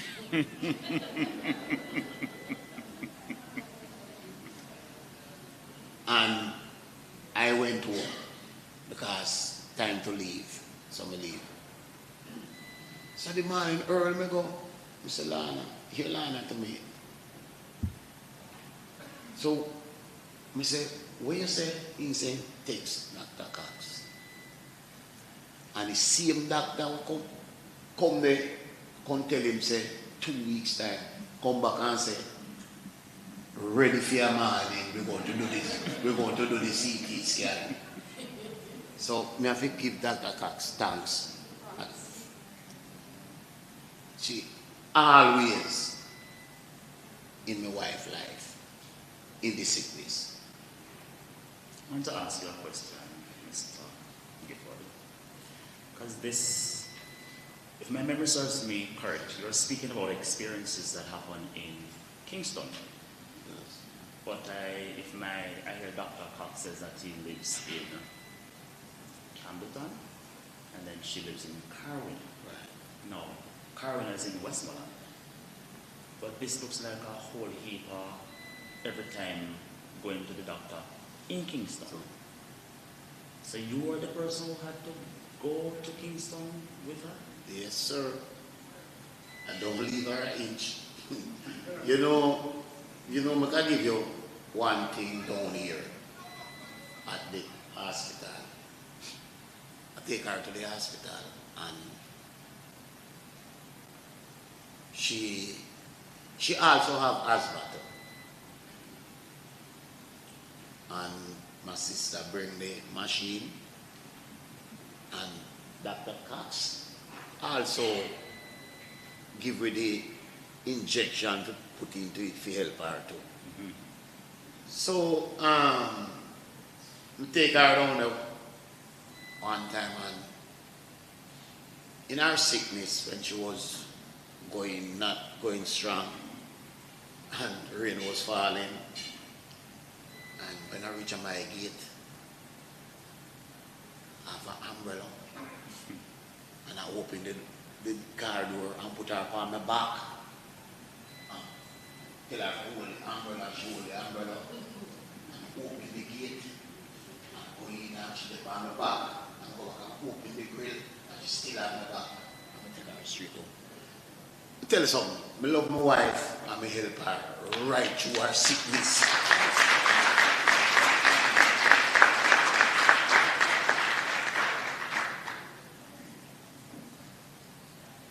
So, it's an experience that I gather. And Dr. Cox also called me in the office when she was going and Dr. Cox himself for sit right beside her. Anybody come and tell her to move, tell him say I'm missing you there. You sit down. And the Wednesday, she passed the Wednesday, and I sit there with her from call about 12:30 till 1 o'clock. I tell you something, a piece of hungry bite me. And I went downstairs. But that time, some of you move, if you stay right there. And I went downstairs. And when I went downstairs, I said, I'll get to go some feet and come back. I came 15 minutes after 1. And I came, the curtain drawn, and there was a doctor stand up there. So I do so. And the doctor said, who me? And I said, my wife. And the doctor said, oh, you just miss her. She just passed 10 minutes after 1. And me close her eyes. And all that. So, anyway, you see her, you see me. Doctor can't tell her. Anyway, me not lift her an inch. She do 100 and mind serve right, she do 100 and about 2 or 3 kilo. Doctor say never see that yet. She's strong.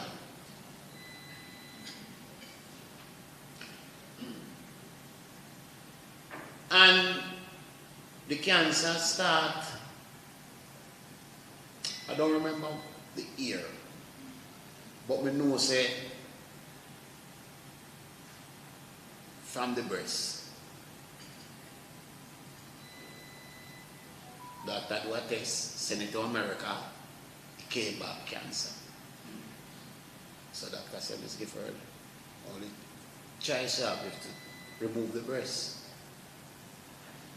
I said to doctor, I said, doctor, cut off it 2 of them. Doctor said, no, I'm not going to do that. Anyway, go on, so till she do a couple of chemo. Then she do a CT scan. Then say no cancer. Cancer gone.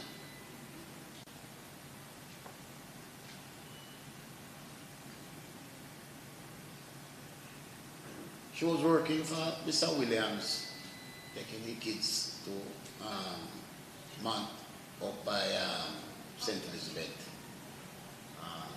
Hampton, and stop doing chemo.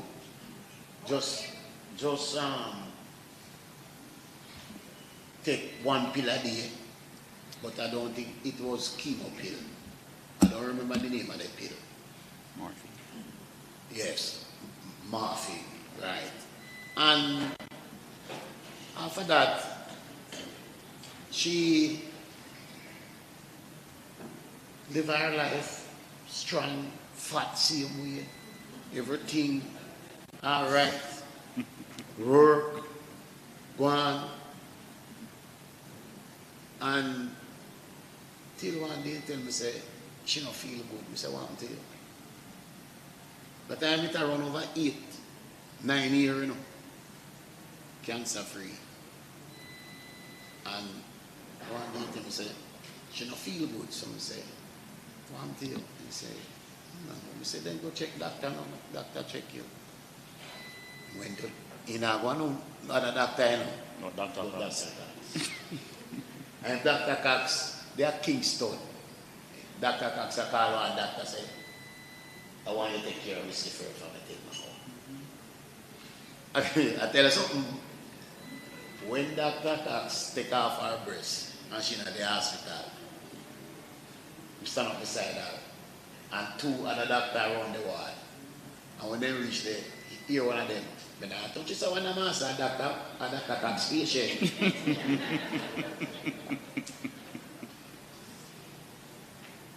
So, after when she tell me that she feel a little pain and we go.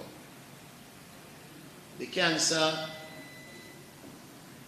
came into our chest. We do chemo, it remove. Then see one little spot on the liver. We do chemo, it move. Then see one little spot where the breast cut off. We do chemo, it move. Then see one little spot on the bone. Then say we to Kingston, our bone place, that's the only place they say do that kind of test. But I tell you something, my wife hide it from me, you know. Because she knows say me have a heart problem. She hide it from me. Anytime she do the test, she don't want me come inside anytime no test I do. And when she come back and I ask her what the result, what happened to it, she always bring up something for me and she a little thing. But you me don't want no fuss with her. You me don't want no fuss with her. Take it easy. He will carry on show Dr. Cox. And when he show Dr. Cox and Dr. Cox tell him what I want, he not tell me. Patient confidentiality. Right. She not tell me. But she will call me sister them off and tell them. But they not tell me. And my sister them not tell me neither. What's going on? Remember the heart. Yeah. So one day, my sister called me and said to me, say, no, let me tell you something. Anything Lana want to do, make him do it. Anywhere he want to go, make him go. So me I wonder, you know, what's happening? But then I tell me when. Anyway, I say, all right. Pick up myself and I carry go Canada. Then she go Canada. Christmas last year when I plane I go Canada. We spend New Year's outside Canada and come back. Lana, all right, man, Lana, jump on fire, cook and eat and one night time, you know, I think everything all right, because I touch her on her bottom and say, girl, You have put on back weight there, man. Anyway, we come back and we did it and Mr. Toyer say, we can't go to the beach, man. And she said, go on, go to the beach. And I carry go to Bluefields. Pick up my grandson. Sure, we go to Bluefields. We all swing and thing. But I notice she not that so strong like first. She have to hold on for me and go down. She come home. After she come home, she lie down, but she anything she eat, it come up back.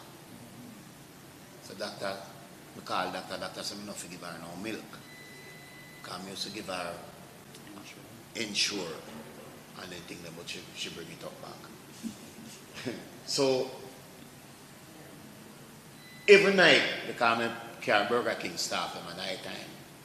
So every night, when we come in, we turn on the light and she up on the bed and we look so upon her. But in my mind, I look, if she dead, believe me, it's true. So one night he set up for me, but me never know. So we come in, turn on the light and look up and look upon her so over.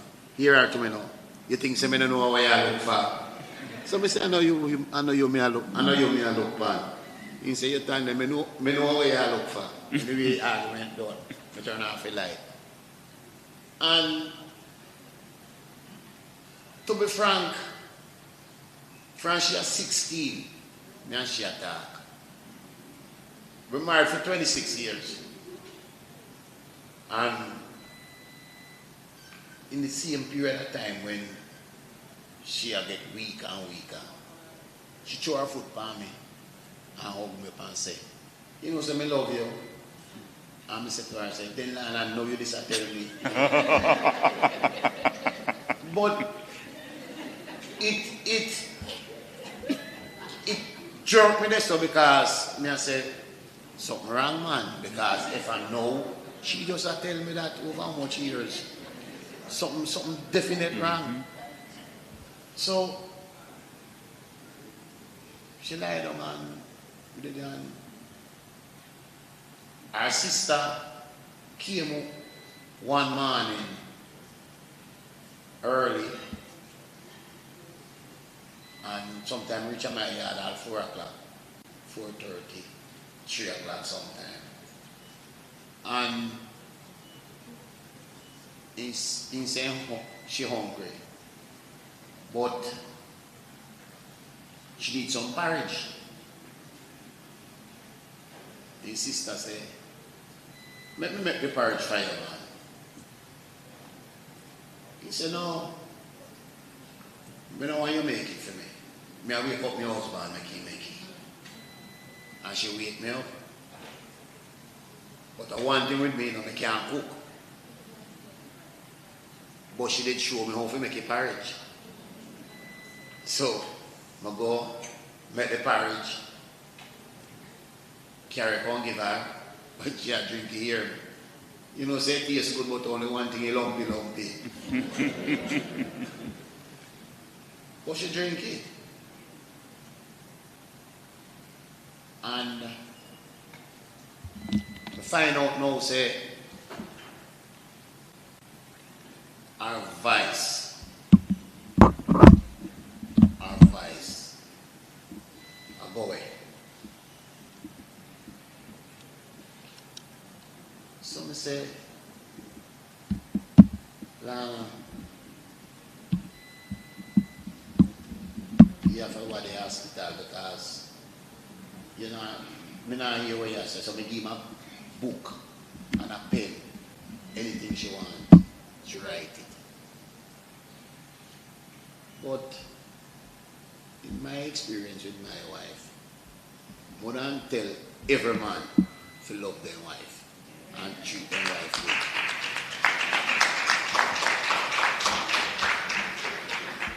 good. We can see clearly that you love your wife. And the love that you have in your heart. The Bible says that it is in the abundance of the heart that the mouth speaks. All in your heart, you want to talk to it. So I want you to tell me one thing that you really and truly miss about your wife. Well, I'm not afraid to talk the food, you know. Yes, because all when she's sick. I'm live a good life because I get all food in a bed. Alright. So I don't have to, because it hurt my sister and it hurt me, my daughter them when they are coming. Because when I go there, when them cook, no one care about me like, oh, my wife care about them. Say them like that. Then say my wife broke my bad. Yes. She broke your back. Yeah.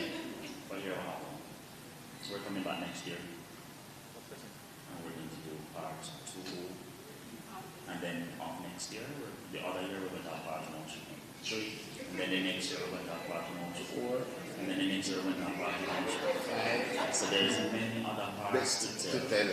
Alright? Yes. So I'm going to ask you, ladies and gentlemen, put your hands together for the strength and character of Mr. Gifford.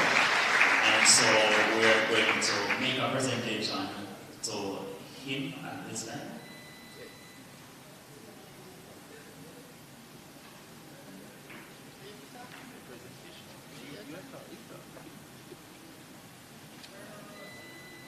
Mr. Rossi, with the mic.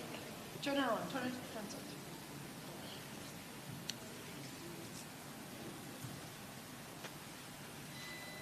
Nobody in the foundation, Mistyblue Cancer Care Foundation, can give you the food and the throw over foot and the joke that faith gave to you, right?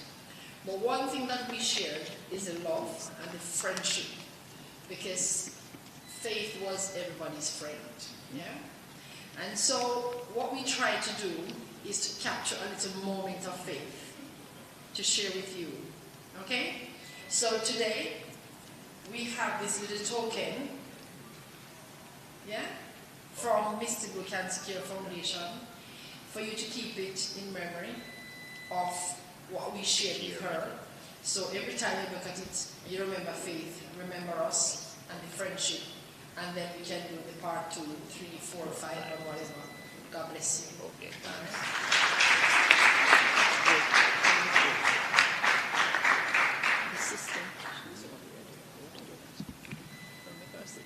All right, so we're going to take the sister-in-law at this time. I have 2 questions for her, so she will not be the person to talk. So, sister-in-law, please come.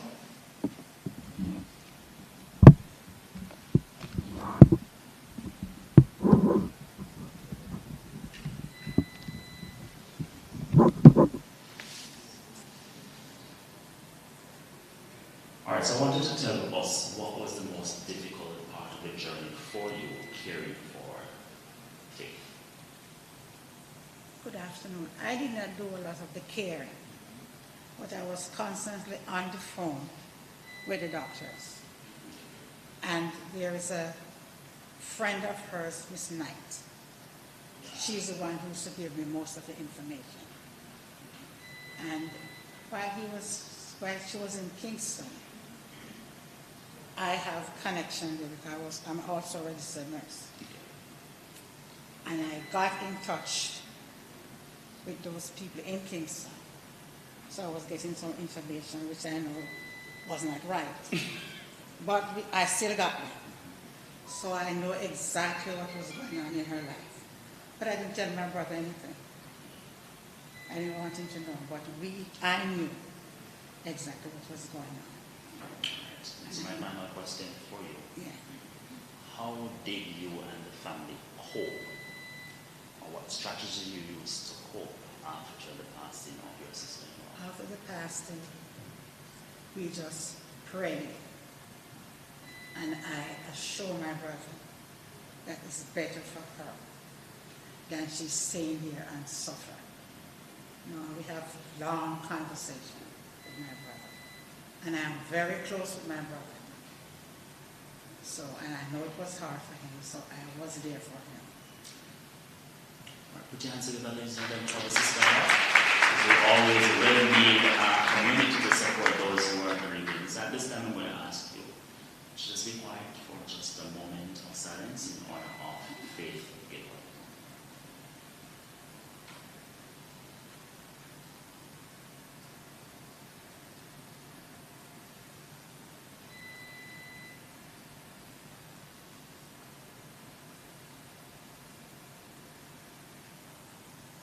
May our soul continue to rest in peace, and God continue to give the family the strength and support that they need to journey in this life. Thank you so very much.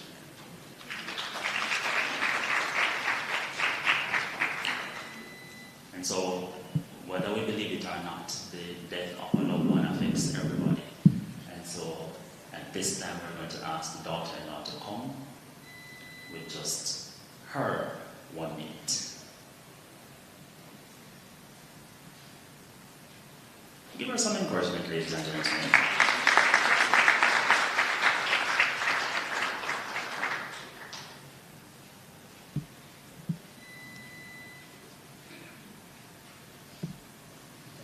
Good morning, everyone. Or it's afternoon. Still morning? All right, good morning, everyone. All right, so I'm definitely not a long speaker. I don't even know how it is that I'm even not shaking, because I'm normally, when I'm called to speak, I'd be shaking. Just want to share, not much, but just few experiences with Faith.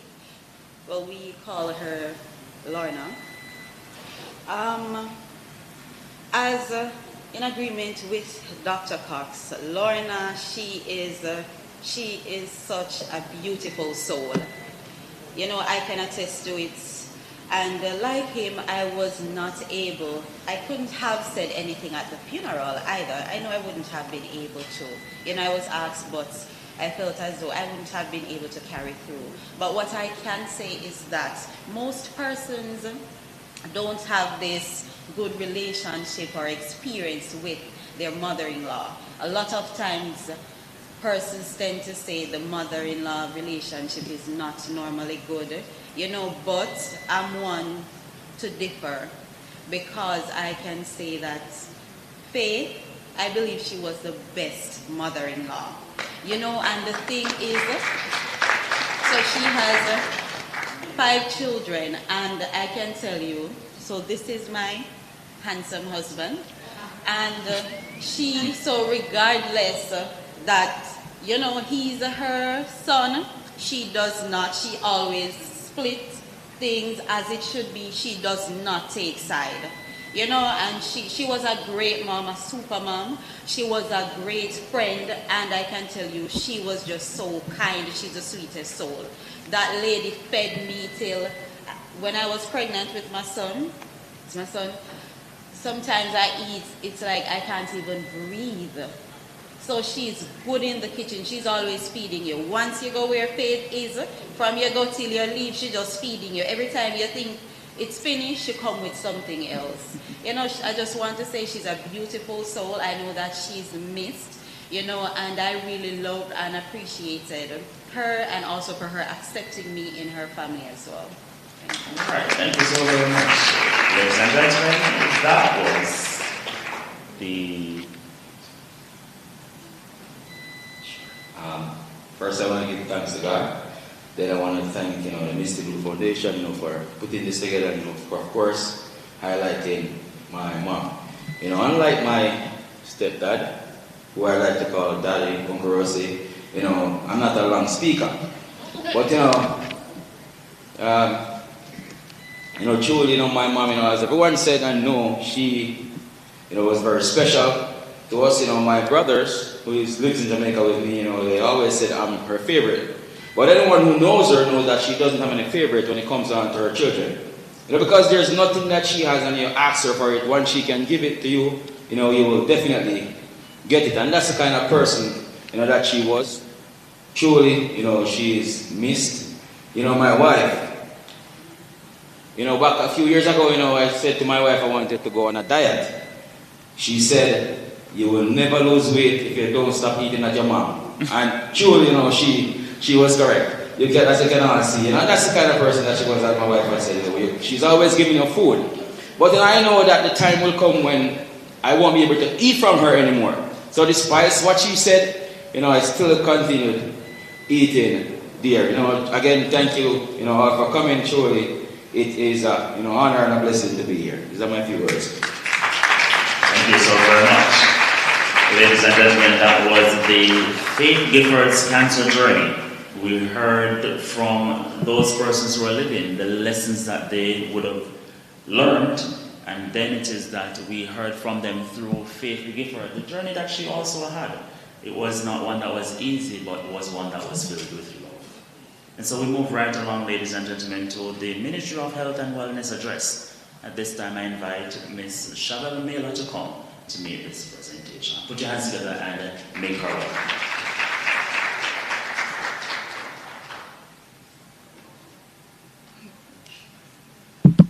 Hi, morning everyone. Let me just firstly say that when Dorothy invited me here today, I really wasn't expecting this.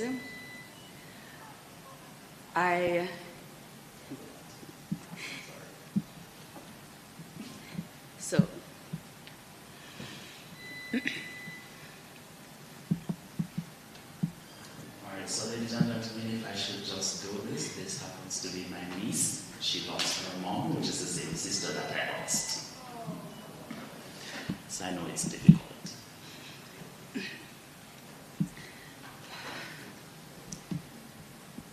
So I broke down this morning and I wasn't sure why. And I guess it was for the reason that if I came here, that was what was going to happen. But thank you so much for inviting me. I can see why we really need a community like this. I'm seeing some familiar faces who have been my community since the passing of my mom 2 months and 5 days ago, but who's counting? So let me just go through what I was invited to do. I wasn't shaking a few minutes ago, so forgive me.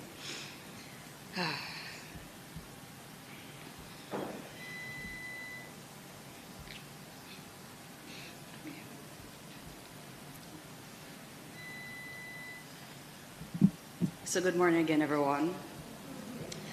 It is my distinct pleasure to bring greetings on behalf of the Western Regional Health Authority and by extension the Ministry of Health and Wellness under the stewardship of the Honorable Minister Tufton. And to also commend the Mistyblue Cancer Care Foundation for hosting this important symposium held in loving memory of Faith Gifford. Today's event is not just a medical gathering, it is a powerful reminder of the resilience, courage, and unity that define our collective fight against breast cancer. The theme, United by Unique, captures the very essence of what makes Jamaica's healthcare landscape strong: collaboration, compassion, and commitment to improving lives. The WRHA remains steadfast in its mission to promote health and wellness through education, early detection, and comprehensive care. Breast cancer continues to be one of the most pressing health challenges among Jamaican women, and initiatives like this symposium help to ensure that awareness translates into action, saving lives and supporting families across the region. We are especially encouraged by the dedication of the medical professionals, advocates, and survivors who continue to drive this cause forward. Your efforts are building a healthcare legacy rooted in knowledge, empathy, and empowerment. On behalf of the Western Regional Health Authority, I extend heartfelt appreciation to the organizers, speakers, and participants for making this symposium possible.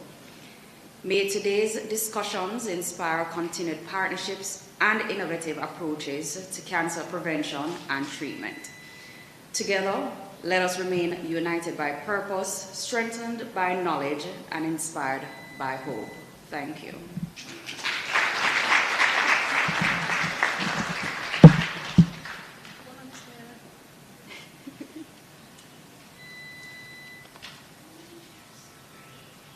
Our theme, United by Unique. Since the foundation started 10 years ago, the Ministry of Health has been there for us. We have an endorsement, we have had support in terms of our community outreach, and you're here today. And it's not only because you're here from the ministry, but it's because of your current journey. And that is what we are here for today, because it might be a different type of cancer, it might be connection directly or indirectly, but I see your pain, and today I want you to know that our unity is strength. So, on behalf of Mistyblue Cancer Care Foundation, doesn't lessen the pain, but it shows love. God bless. Thank you. Thank you so much.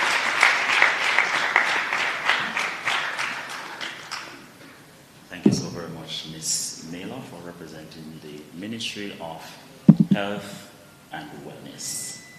And with that, ladies and gentlemen, I'm sure your bodies might be a little bit on the side that wants some refreshment. And so at this time, we're going to take a 5-minute break. 5 minutes. So we're going to go on the outside, refresh ourselves, and then return in 5 minutes.